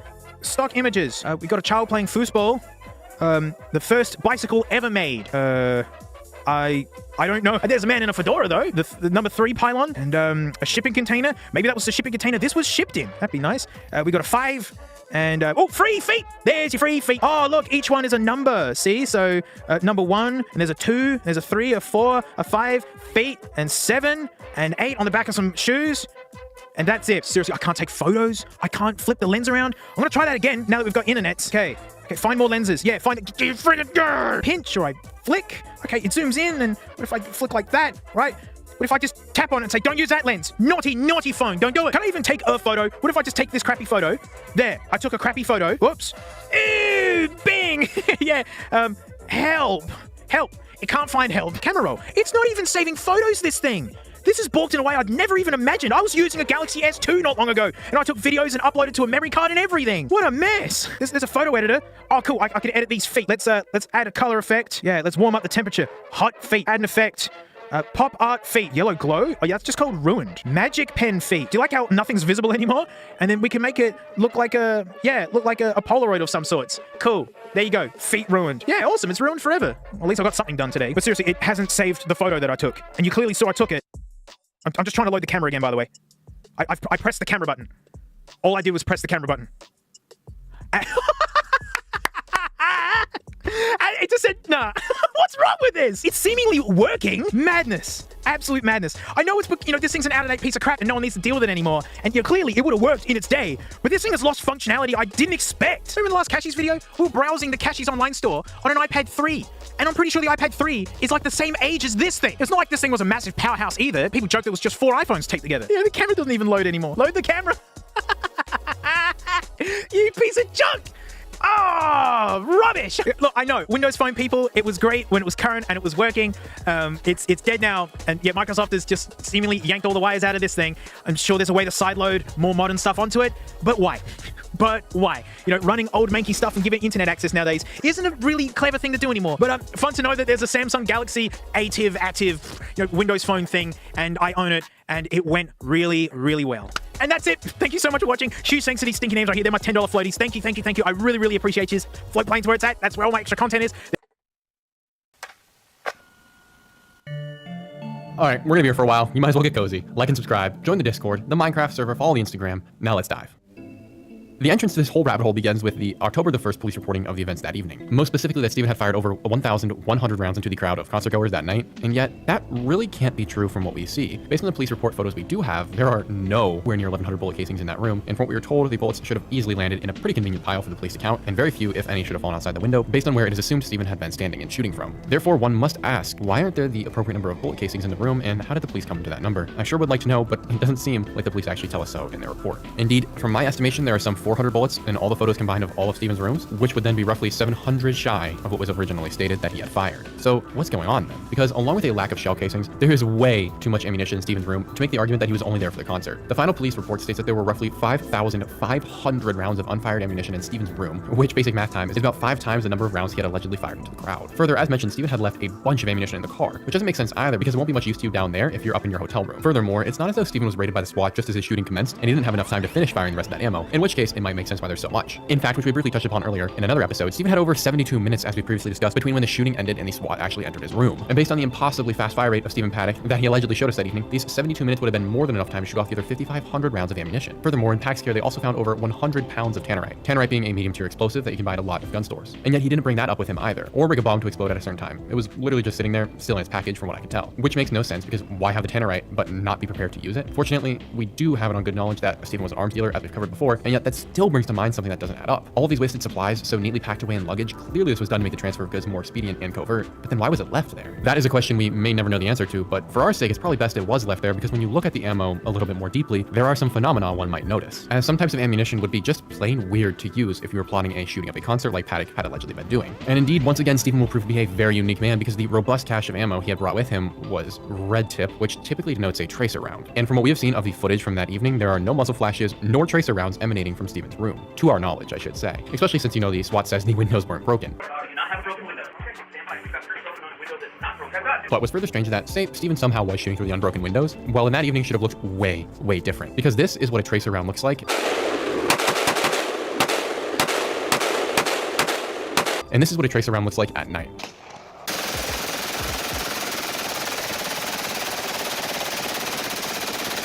And based on the remaining ammo, we can assume that tracers would have been basically all Stephen had to shoot, thus the evening should have looked much different on camera than it did. And it should have taken the cops no time to find and breach Stephen's room. The light that night would have looked like a fireworks show, but lethal. As discussed in the first episode, Jesus Campos is the incredibly suspicious security guard and only eyewitness to the shooting. Among many things, he states that he took a bullet to the leg, despite video directly disproving that. Jesus would go on to completely disappear for about a week, failing without notice on the over 12 interviews on air and written that he had scheduled himself. And after his appearance, he reemerged only to appear on the Ellen DeGeneres show, of all places, where he gave a very scripted appearing interview where Ellen says available evidence Campos' silence was likely purchased by MGM. I'm not going to bore anyone by repeating myself. If you are curious, definitely go check out the first episode. But at the time of researching for that video, what I did not know is that MGM chose to put Jesus Campos on the Ellen DeGeneres show for a very specific reason. The Ellen show is, for all intents and purposes, a low-tier quote-unquote comedy show that has zero reason to be hosting such a guest. Or so I thought in my ignorance. But there is no such thing as coincidence, thus putting my ear to the streets, I did some searching and discovered that, shocker, Ellen is owned by MGM. Explaining why Jesus is on the show and why he was never asked a question about the changing timeline, or why he was supposedly shot 6 minutes before the gunfire began on the concert, or why he disappeared. He and his colleague, even get free tickets to watch Men. And so what you mean by MGM owning Ellen. Owns, I should say, I mean the proverbial sense, as they make a fortune offer. In 2015, they released a whole slew of Ellen DeGeneres themed slot machines that Ellen obviously takes royalties on. Not the sort of thing you want to risk losing out on, both from the casino's perspective and hers, which would make sense then why MGM chose to have Campos on Ellen. She's owned media, won't ask questions, and will help ease the public curiosity about what occurred on October the 1st of 2017. But it does get stranger. Her production company, named A Very Good Production, which is just false advertising, was operated at the time of the shooting by a man named Jeff Kleeman. Jeff, however, didn't always work for Ellen. He also spent over a decade working in various production and executive roles at MGM. So it seems that the ties between Ellen and MGM are tighter than we could have imagined.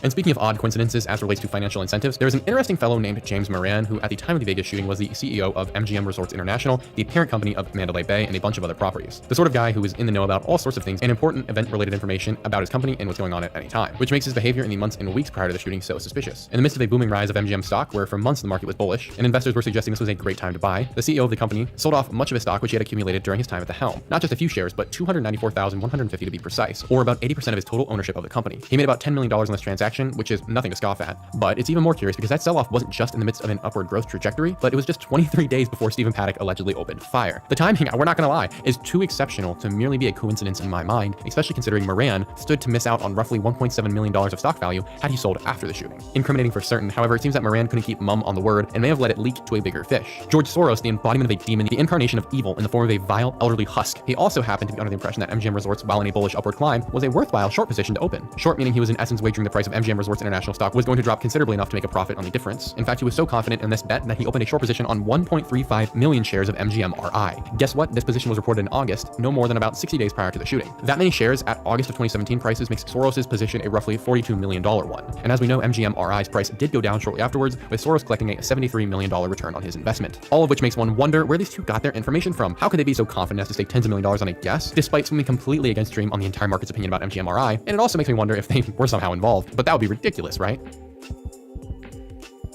Stephen Paddock was a man of much wealth and enjoyed traveling, but it seems that he enjoyed going a bit further east than most. Stephen ended up finding himself on cruises to the Middle East. We aren't certain of the dates of these cruises, but we do know that he took at least 20 of them, some of which landed him in Jordan and the United Arab Emirates. An odd connection, sure, considering Stephen would allegedly go on to perpetrate the worst mass shooting in contemporary American history, that ISIS would then go on to claim, and the Saudi royal family was also possibly present in the midst of a civil war, but it's even more so strange since we have on solid evidence that the man was a covert op for the government, specifically engaged in the trafficking of arms, and here's where we're going to take things up to an 11.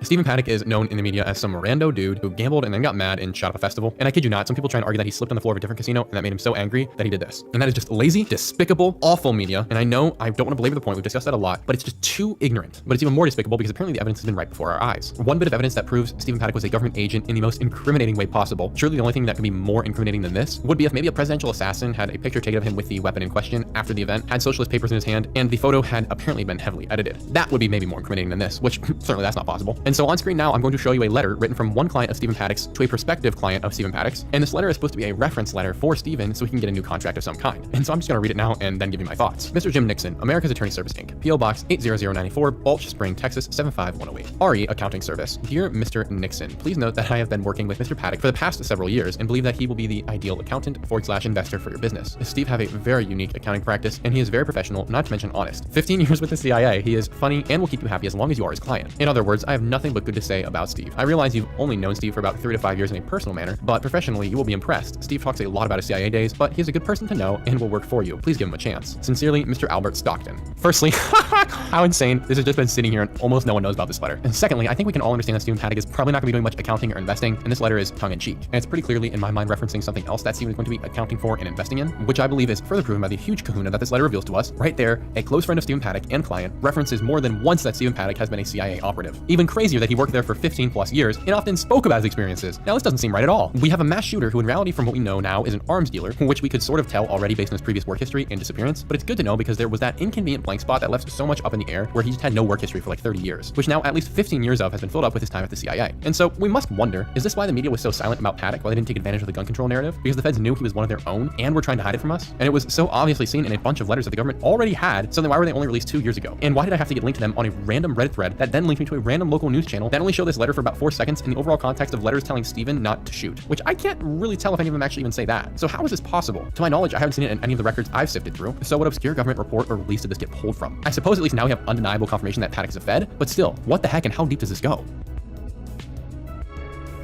Typically, when you work for the government, you're a glorified wagey. But Stephen was anything but. In some way or another, his career in the weapons industry and CIA influenced him enough to rise to such a level that he became a multi-millionaire many times over. And with his excess wealth, he acquired millions in real estate, but also 2 planes. And these 2 planes reveal far more than they should, or far more than the powers that be may want us to know. I found a good post that summarizes just about everything in relation to this, and so I'll read it and then we'll back it up and prove it from there. Another question you might want to ask, if you look at the website flightaware.com and search a tail number, in this case N5343M, you will notice that the N number belongs to a SR20 that at one time is registered to Stephen C. Paddock of Mesquite and Henderson, Nevada, our shooter. You'll also see that it is currently registered to a company out of Roanoke, Virginia named Volant LLC, a company that works with the defense intelligence community per their website. Wait, it gets better. The registration is listed as active. Don't worry that it shows the last flight of the aircraft 3 years ago. They only show the flight when a flight plan is filed. FlightAware pulls their data directly from the FAA registration database, so it should be accurate, correct? Now that's the interesting part. If you go to FAA.gov and put the same tail number into their search engine N5343M, you'll find that the FAA says the N number is inactive. And the last registration was a C-152, different aircraft, to some guy in San Diego, California. And no mention of the current registration by Volant LLC or Mr. Paddock. The FAA database is updated every business day at midnight, so it looks like someone either scrubbed the FAA database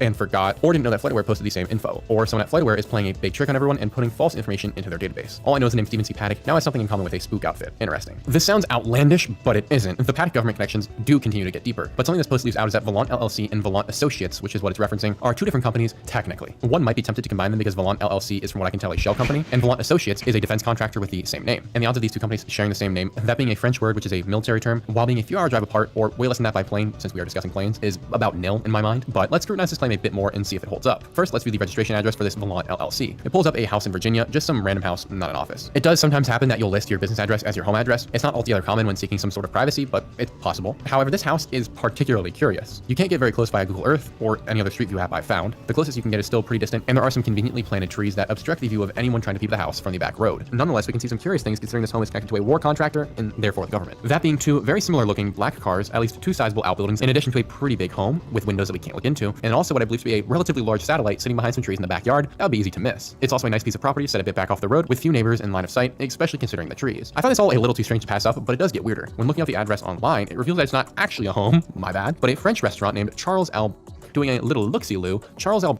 is not a restaurant, let alone a French one, but it's apparently the name of a doctor, and looking up said doctor, we get the following information. Mr. Charles L. CNA specializes in certified nurse anesthetist in Roanoke, Virginia, and has over 31 years of experience in the field of medicine. Just realized that sentence does not make sense. He graduated from his medical school with his medical degree in 1994. He's affiliated with numerous hospitals in Virginia and more, including Grandstand Regional Medical Center. Mr. Charles L. is licensed to practice by the State Board of Virginia. Mr. Charles L. also practices at Roanoke, Virginia. He is accepting new patients as medical office and is available for appointments, preventative care, medical care, as well as ongoing patient care. When reading that, I realized that there are a lot more errors than I had noticed the first time. But without giving out any personals, I just want to say that none of what was told is possible or really makes sense. Firstly, the phone number given is real, but it's not for a doctor living in Roanoke, but it's the name of a man in his late 70s who lives in North Carolina, which is a little under 200 miles away, and who is certainly not a doctor from what I can tell. And because I'm really creepy and I wanted to make sure this wasn't some connection I've missed, I know he's been in the same home in North Carolina since 2015, meaning over a decade. And yet this other Charles, who has the same phone number apparently, the doctor in Virginia, is supposedly still taking clients, and you can call him right now. That phone number, though, obviously won't go to a doctor. Admittedly, this is all weird, but so is the fact that the exact same description for this doctor appears across most references to his name online. A major red flag suggesting we are possibly looking at a dummy identity, and Charles the doctor is Charles the fake. Or a massive interstate coincidence is at play, but I doubt that considering he is allegedly practicing out of a very clearly not a medical code house, and the home is listed everywhere as his business address as well, and suggests that he's practicing from there. He's also not the sort of doctor who can work on patients from his house, for at least a dozen reasons, but most prominently because if he turns the knob a little bit too much, you go into a permanent night-night. But I digress. Getting back on track, taking his little blurb and researching it across the internet, we find at face value that the records are just scuffed. The doctor's name that has been appropriated appears on a registry for anesthesiologists, and it brings a doctor with a matching name and identification number, but this one got his certification in 2006. And from the small blurb we get about the Charles who's registered to the address for the business that purchased Stephen Paddock's plane, he got his certification 12 years prior in 1994. A pretty big mistake to miss when building an identity online. Also a major tell was that they did not even name the school that this doctor originally graduated from. Most people brag about that stuff, especially doctors. I mean, they did spend 14 years getting this degree in a lot of cases, and at the very least it gives them a lot of credibility. After all, I don't want my doctor graduating from the school of my neighbor's front lawn, but the issue with giving a school when creating a fake identity is that you open yourself up for the chance of someone cross-referencing you against yearbooks and enrollment lists, and very quickly proving that you're a liar. Hopefully I'm not yapping too much on this, but this is one of the most dead to rights bits of evidence in this whole case. Clearly, if the company that shares the same name as the defense contractor located not too far away is actually registered to a fake dude whose fake office is out of a house with black cars, a large satellite, and a bunch of outbuildings in a private area, the private neighborhood with a lot of trees, the chances of the two companies are one of the same is extremely high. Sorry, I want to see if I can get that in one try. But that's not the only strange thing about this plane. If you were to look deeper, you'll notice that the only known flight for this N number, which is the plane's identification number, was in 2014, 3 years before the shooting. One might ask then, what is the purpose of purchasing a plane and then not flying it? And I have a similar thought about that. What's interesting though is that we don't have to look very far to find out. Once again, if we follow the references given to us in this post, which are surprisingly great for a comment on Blogspot no less, if we continue under the notion that Paddock is involved with the companies closely or directly tied to war contractors in the government, we're going to have a solid heading. For when we look up the plane's N number on the FAA database, something happens. For context, every flight is logged at an airport the moment it's registered. That information is then sent to an FAA database who every day at midnight will update the log information. This is true and consistent with what the post said. I actually went and looked it up. And this is how we know the only flight for this plane occurred in 2014. And we can see a visual example of this on the Flight Aware database, which collects its data from the main FAA database. However, the FAA database shows that there is something strange going on because they report that the plane Stephen Paddock owned and was ostensibly owned by a doctor now had its flight number deregistered. Yet that's impossible because we know the plane was flown in 2014 and afterward under the same call sign. And therefore what I imagine occurred is the Flight Aware site managed to secure the data on the plane and log it on its own site probably shortly after midnight the day of the flight when the FAA pulls all of its data together. And the FAA, knowing this plane was intended for covert purposes, likely went to scrub said data on its platform shortly after receiving it, but it was too late for the automatic update that happens on Flight Aware's end. Or I imagine happens on their end, I should say, leaving us with a pretty interesting trail. It's also worth noting that if you look up the N number today on the FAA website, you are met with this screen. Further, it does seem like this post is correct, and the FAA data doesn't even match the correct plane and plane model, which is a whole nother issue. I really wish it ended there, but it doesn't. The whole host of people who own this plane between Paddock and quote-unquote Vallant LLC are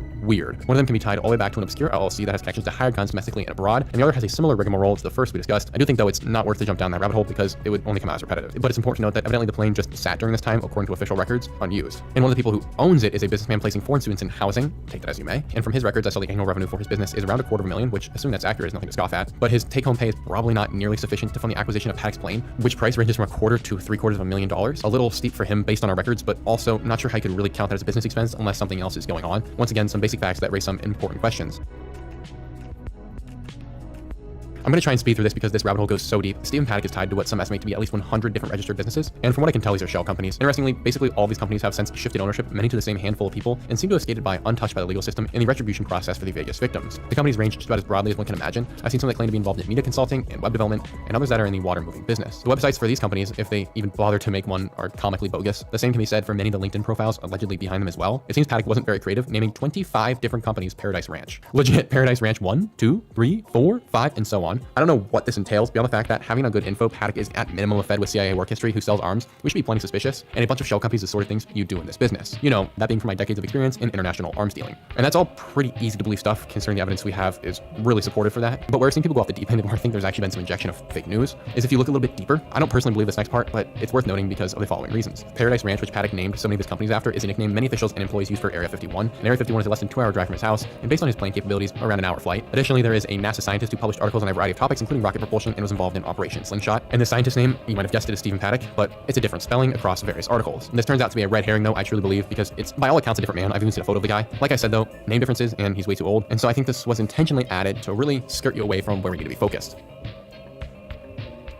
Now, that was all quite convoluted, and I hope it wasn't too confusing, and to some degree, I'm still trying to work out a lot of this myself and what it could really mean. But if it was confusing, then I do apologize, because we're gonna have to go a layer deeper here. Paddock's girlfriend, baby mama, whatever you want to call her, is one of the most suspicious characters in this entire event, who's gotten very, very little attention, criminally little attention, I might add. Mary Lou Danley was one of Paddock's many women over the years, including at least 2 wives, and yet seemingly little is known about her. From the start, one would anticipate she had been popping the charts for any investigation to the Vegas shooting, but she really wasn't. And the main excuse that has been given for why she was never really investigated very deeply is that she was in the Philippines at the time of the incident, not altogether surprising because Paddock frequently visited there with and without Mary Lou. But on the off chance we could cast some doubt on if she were actually abroad at the time of the shooting, we could then get some answers to some other loose ends that this case has presented, specifically those relating to the mysterious woman that Stephen had added to his reservation at the MGM Mandalay Bay. 3 women to be precise, all of whose names have been redacted, as well as allegedly a hooker, but I think more and more that hooker connection might just be a red herring. It would also answer how Stephen Paddock was able to get a room comp to him with Mary Lou's points while she's on the other side of Earth, and apparently even using her card and ID. I don't think you would typically be able to do that, nor would Stephen, the man who was such a high roller. His brother says he got an entire floor of the Atlantic Casino in Reno, Nevada for his family to stay in. I doubt that guy would also need his baby mama's few points to get what is a relatively inexpensive suite compared to where he was actually staying. Getting back on track, there's a substantial reason to believe that Mary Lou may have been in Vegas for the shooting despite official reports. The reason I suspect this to be a possibility is that at minimum 2 eyewitnesses report seeing Mary Lou, or at least someone who looks very much like her, in the days prior to the Vegas incident. These reports were taken by the police, but to the best of my knowledge, not really investigated. The first report reads as follows. I got a request to pick up Paddock at terminal number 1 pickup area for Uber. Not sure what day or time. I pick up a man and women with a big blue suitcase, and looking and heard he commented on the Mandalay Bay area for a terrorist attack and dropped at the Mandalay Bay. P.S. Maybe check Uber's records. Now that is a little curious, and the next post reads as follows. At least 2 people told police they saw Mary Lou Danley or someone matching her description in the days prior to the shooting. A waitress at the noodle shop said she recognized Paddock and Danley from the news, but she paid more attention to Danley when she reported seeing the couple eating together on September 29th. I just joking around with the hostess and I tell her, I bet that lady's Filipino. She said, I don't focus on him too much. I was looking at that lady. You know, women, we criticize each other sometime from far away. She looks so young, but when you get close, that's why I recognize her in the picture because she got the root, the white hair. I would say this is what we refer to as a wrench, and it tosses nicely into the wheels of this entire investigation that the police conducted. It makes me think it should be a requirement for the feds to release all the evidence unredacted because I don't think we can quite take their word on what happened in this incident. For instance, where's a copy of the boarding pass or an itinerary of any kind showing Mary Lou Danley actually went to the Philippines, or maybe some photos she took while she was there? I'd be so grateful to see it all. But there's something else, and I wonder if you noticed it. The eyewitness testimony states clearly that Paddock and what we presume may have been Mary Lou Danley were picked up from the airport and then taken to the Mandalay Bay, which is totally different from the story that Paddock drove to the Mandalay Bay from his home in Mesquite. And so we have a few possibilities. We've been lied to, and Paddock did not drive to the Mandalay Bay from his home, or Paddock did drive to the resort, but for some reason Ubered back to the airport and then Ubered back to the resort. Or the other reason I can think of is that he went to pick someone up, but that wouldn't explain why he didn't just take his car. So it's all very strange. And in either instance, it requires us to ask, what was with Paddock? After all, it can't be denied someone arrived at the Mandalay Bay with him from the airport. A woman who, based on other descriptions, may have been the same woman who arguably knew the most about him, that being Mary Lou Danley. The woman who, in her own words, warned the police that her fingerprints might pop up on the bullets because she had helped load them into the magazines, which is beyond ridiculous. One other possibility is that maybe she was in the Philippines and then came back early, or literally was just never there at all and came late, especially considering now that there is solid evidence she may have been a full-throated Fed.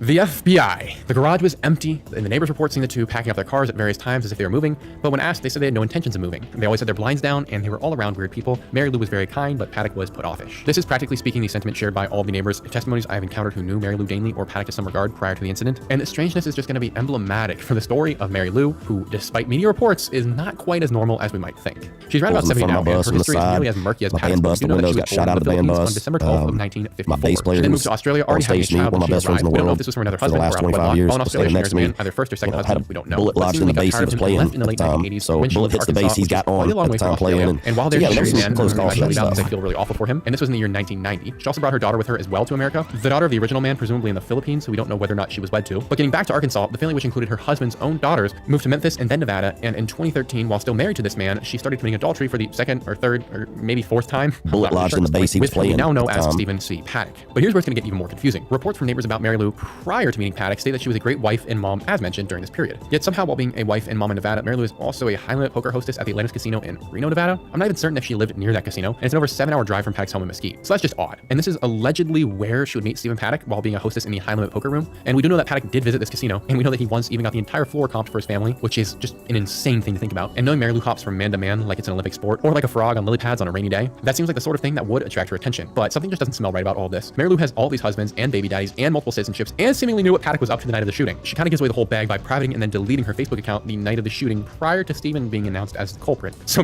something more is going on. And so I dug a little bit more and got this gem you're not going to find anymore. But if you were to search for Mary Lou around 2017 on a database for employers named Intellius, which is a background check of sorts, Mary Lou had a profile that the system had generated that seemingly gave accurate names and related addresses, but among these names, it did accurately include her previous husband before dating Paddock. In addition to that, the site also included this pesky detail that while working at the Atlantis Casino, she was allegedly involved in working for the FBI as well. Which, what? That seems like a pretty big deal to me. Indeed, assume the data is correct, which for all intents and purposes, I can believe because the other data seems to be correct. And this would be a pretty hard fact to circumnavigate, and it would make her history a little bit more logical. It's not easy to become the citizen of 3 countries and maintain an extremely low profile, to the point the only real information that's available about you online is scant to nil prior to Paddock allegedly popping off in that hotel room. And it does. They say what happens in Vegas stays in Vegas. But these days, there's not much happening. Where's the people? There should have been 100 people deep, and there's not. There's 13. They're not here. They're not here. In 2025, Vegas saw its biggest drop in tourism in years, leading some to declare Vegas officially dead. There's a technical term for that. That is horseshit. That has been the media coverage. Vegas is dying, guys. That people are fleeing Las Vegas. And it is absolutely dead. You look up Las Vegas and those negative videos are coming up now. Everything was flourishing. Everything was great. You can get a job anywhere. And then... So which is it? Is Vegas dead? Or is something else happening here? The perception is definitely, that's not the cheap Vegas I used to visit. Do you feel like Las Vegas is still for people like you? No, I don't think so. Vegas is changing. It's going to be another evolution of Las Vegas. Despite what they say, what happens in Vegas doesn't always stay here. Vegas is a good kind of bellwether of economic trends. So if Vegas is in bad shape, it could be a warning that the economy we're building is a lot more fragile than it looks. Nobody loves Las Vegas more than me, but you can't celebrate with people that aren't here. Everybody's mad. It's catering to the rich. Can I say shit show? What's going on, Mark? I love that jacket. You like it? Damn. I wasn't going to come to Vegas and not look good, man. That's great. That's Mark. When he's not busy being Elvis, Hell yeah, Elvis. That's awesome. Thank you very much. he's running a 24-hour wedding business. How's business? Bad. I would go from 6 or 7 weddings a day to I'm hoping for 6 or 7 a week. Whoa, all right. So we're not feeding anybody on weddings anymore. And it's not just Elvis. In 2025, Vegas saw a 7.5% drop in visitors. The last time numbers fell that much, outside of the pandemic, was right after the Great Recession. On the ground, that's meant fewer rides for Uber drivers like Mike. It used to be you could go out anytime and work and there'd be people coming out of the airport. Now you go in the middle of the afternoon, nothing. You sit there all day waiting for a ride. And fewer hours for chefs like Chris. They don't need a lot of cooks where I'm at right now because they see the amount of traffic coming in and it's like, yeah, there's not a lot of people here. How do you get the people back to Vegas? Exactly, that would be the question. From the outside, a 7% reduction in visitors doesn't exactly look like a crisis. And depending on where you sit, it's not. It's hard to get too bent out of shape. I talk to these CEOs, these presidents, all the kind of business leaders in Vegas. They're not worried. Scott Robin is the founder of Vital Vegas, a blog about the people who run the casinos and the ones who keep them running. He's skeptical of claims that Vegas is dead. 2025 was probably peak hating on Vegas. You're saying that tourism numbers are really declining, bro? As you can see, it is dead. And that was associated with a small decline in visitation. There's been a lot of talk about why that might have happened. How's the economy in Vegas? Hello. Everyone has a different theory. Canadians aren't thrilled with our current administration, right? Gambling is not unique to us any longer. There's gambling all over America now. But there was one theory that kept coming up. What do you think the answers are? We'll have less money now. Expensive. Yeah. Expensive? Vegas is really, really expensive right now. Is that your experience? That is my experience. So this bottle of water was $14, so. And they've got all these stupid fees up and down all these hotels. From the moment you show up, they hit you. Resort fees, parking fees, service fees, pool fees. What other fees are there? There's so many. Your mini bars that are in your refrigerator, all you gotta do is open the door and you'll get charged $75 for it. And then you're gonna buy a bottle of water, it's $10. You don't beat people to death over a bottle of water. Buy them a drink for God's sakes. We're in the desert. Right. And the pioneers of many of those fees are the biggest companies on the Strip. The big boys are obviously MGM and Caesars. How much of the Strip does MGM and Caesars own? I'm going to say probably 60 or 70%. They're the big players. A lot of the things they do, others follow. And people freak out when I say this, but it's just smart business. They have shareholders. They have quarterly earnings reports. So you got to get creative. A lot of that creativity comes in the form of how can we give a little bit less back? The people that run this town, it's just about the least you can do to make the most money. And some people will pay that. But these days, fewer and fewer people feel like they can. In the last year, consumer confidence fell to near historic lows. Household debt hit record highs. And when Americans aren't feeling great about the economy, Vegas is often the first to find out. I have friends that come here 3-4 times a year.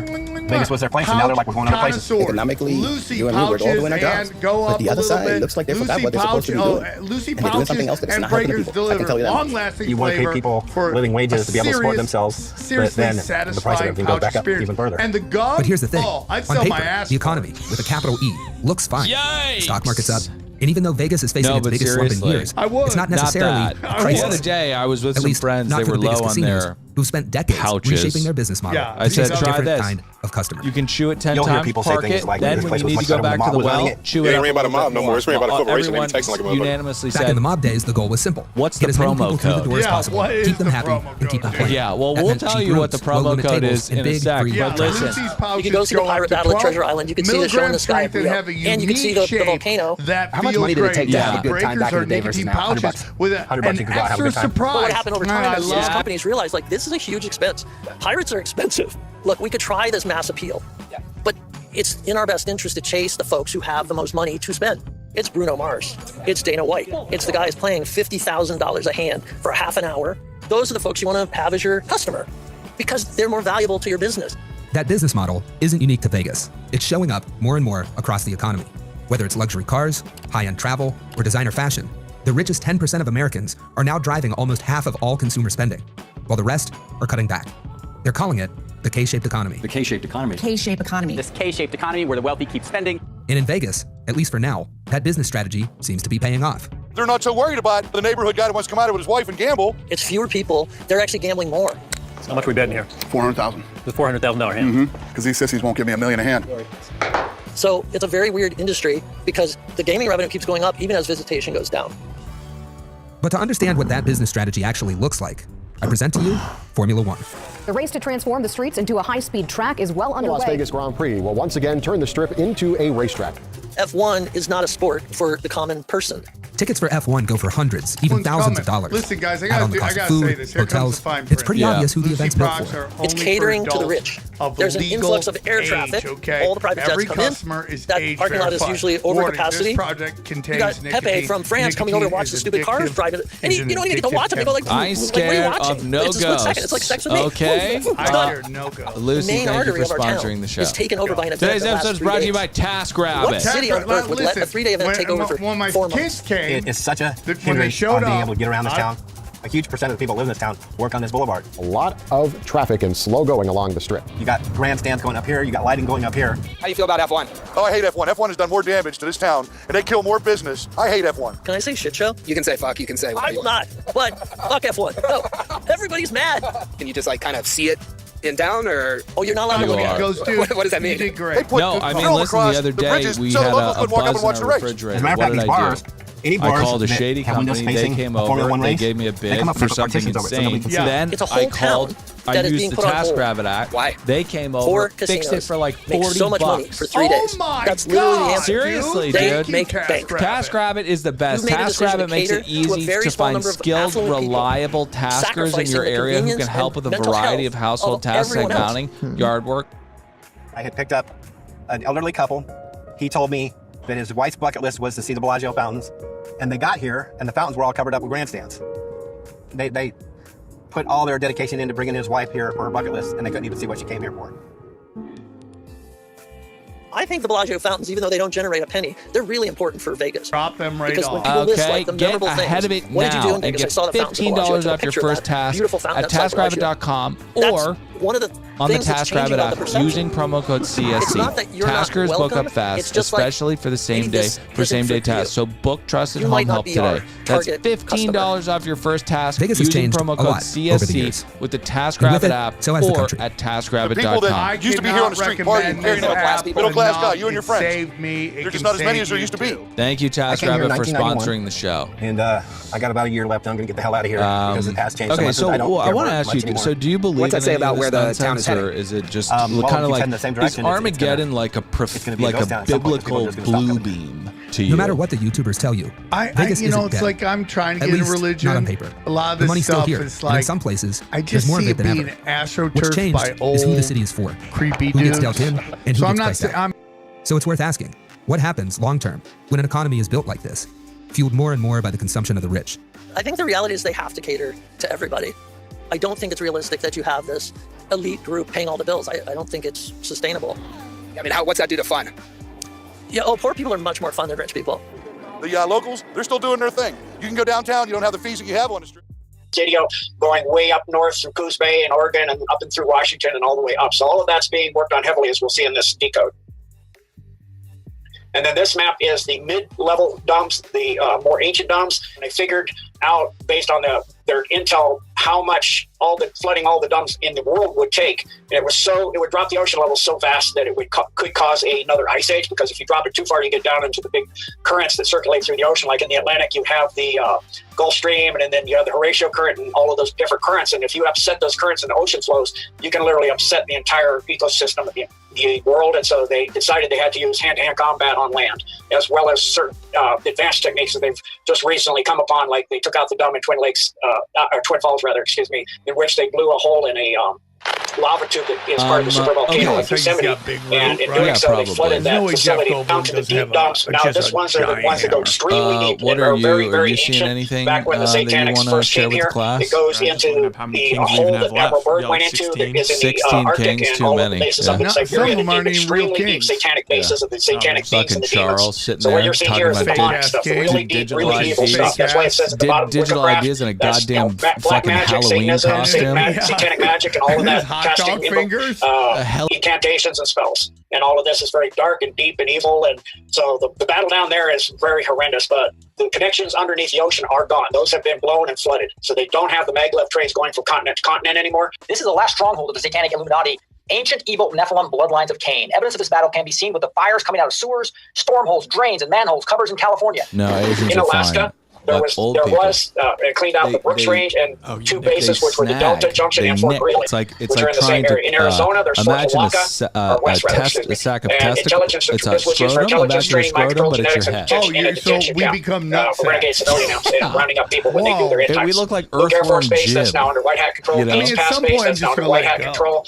Gila Mountain area, that's now under White Hat control. And then there's the Grand Wash Cliffs. That's still under the dark side. It's the western edge of the cliffs at the head of Grapevine Wash. It must be reached via Highway 93 and unpaved roads. There's Green Valley. Then under White Hat control is Hualapai Mountains east of the mountain range, 35 miles southeast of Kingman. That's out on the way out to Las Vegas from Flagstaff, Arizona. Then you have Rincon Mountain, north side of Rincon Mountain, and I'll just from now on, if it's under White Hat control, I'll say afterwards. Mount Lemon, Page goes all the way under Hoover Dam and the Reservoir, Safford, Santa Catalina Mountains, Sedona, Arizona, Detainment Camp located under the Chapel Reservoir Resort in White Canyon, and then under White Hat control, the Wiki Up Complex, and that one was just found in the process of cleaning up some other things, and they took it out when they found it. Then there's the Yucca Mountains. You can actually see this as you drive on R40. If you're driving towards California, it's on your right. And it's easily, it's 4 massive large power cables penetrating into the side of the mountain. For that Yucca Mountain, there's a picture of the facility where you go in right there. I'm gonna be knocking bodies. You are, okay. I'm gonna go Sasquatch. Then we have in Arkansas a White Hat now controlled facility in the vicinity of Hardy and Fardo Cherokee Village. This is Bridge, and he's taken like, I under don't White fucking Hat control give a during shit. Hurricane He Dorian. wipes the And cards then we off the have table, Pine and they Bluff, just start 34 degrees, fucking 13.4 north, slamming 92 into degrees, each other. 1 minute You don't have west. to pull out. Nobody's And getting pregnant. that's still under the dark cat side. In California, that was the article we saw at the beginning where they environment. that's where they started to take over all of the massive interconnected California system. 29 Palms Marine Base is now under White Hat control. It was identified in military airspace area as our area R2501, which means it's a no-fly zone. And that was southeast of Ludlow, California. China Lake, that was completely neutralized and taken out. Through the Ridgecrest tunnels, they collapsed them as they came in. Then they did a series of 3 tactical nukes. The first blast was at 6.4, second one was at 7.1, and another one followed that at 6.1. And for those that understand earthquakes, your initial shock is the highest. Aftershocks are lower, so that's not natural. It's really obvious that was intentional. And then you can see the link there about this, which completely made the China Lake base that was on the surface have to be completely rebuilt due to that large facility. And people freak out when I tell them this, but that was a Mark Ultra base, what they call a spark grid, where they have, a large nuclear blast that followed that out. They come in and lay hundreds of layers of steel flooring with cages in them that they put children in. When the Special Forces, a large group of Special Forces came in, they rescued 35,927 children from this facility. It was one of the primary Mark Ultra development facilities on Earth. So thank God for our military, like Trump says and Q says, because that's a lot of children that that were going through a horrendous situation. It's just, they're in these cages and lights and bells go off. They get electrocuted all the time and mistreated badly to turn them into Mark Ultra slave bots. He's the worst of all They time? did Darwin. 4 miles west of Darwin City. There's a dub. Then we have Deep Springs that's now under white hat control at 37 degrees, 22 minutes north, 117 degrees, 59.3 minutes west. Dumb woman. That's, then we have Fort Irwin, 35 degrees, 20 minutes north, 116 degrees, 8 minutes west. That was a detainment camp for renegade civilian ops after they were. Hillary got in, they rounded up all of humanity in these detainment camps. That's what, every time you see that, that's what that means. Then under white hat control, Edwards Air Force Base in the area where Diamond Creek and the South Fork of the Yuba meet. Then still under black hat control, George Air Force Base. Under white hat control was Hellendale. That was the Lockheed Underground facility. That was technology and secret projects development base. Los Angeles is under white hat control on Highway 14 towards Edwards Air Force Base after Palm Day. This was for technology, the Illuminati secret projects. The facility is near the Stone, Kelly Oatberg of Boeing, this goes 42. Brian Sykes of Cargill, Jane Fraser of Citigroup, Larry Culp, GE Aerospace, David Solomon, Goldman Sachs, Cristiano Amon, Qualcomm, and somebody from Micron. This is your person? Is it police car? So, yeah, it seems like all the worst are there. Yeah, everyone's getting pretty lubed up. Talk about Diddy Party. That's nuts what's going on over there. SpaceX, X, and So you have police lights, and I just engage you on a traffic stop, and you engage your police lights for me to let you go after you committed an infraction. That's exactly what happened. You're a mayor. I was going over because I thought you would need something. You engage your police lights. That right there is a criminal offense. I can take you to jail very easily. If you know the statutes, you know that right there is a criminal offense. So I don't care if you're the mayor. If I'm stopping you and you're not a police officer, you need to stop and not engage your police lights. I'll be right back. Your country's GDP. Yeah, so. It's like crazy. Yeah. All right, so anyways, let's roll this clip of Trump talking to Hannity, because it seems like this past week has painted a picture that we're probably comfortable ceding a lot of ground to what the Bible would call the enemy to the east. Loose connection. Go ahead. I would assume I'm in Beijing. If I wanted to buy property near one of their military installations, I don't think President Xi. It's not that I love it. You want to see farm prices drop. You want to see farmers lose a lot of money. Just take that out of the market.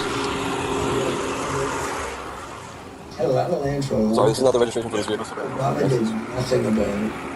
They brought a lot of it during the Obama administration. Nothing about it. As far as the students, it's 500,000 students that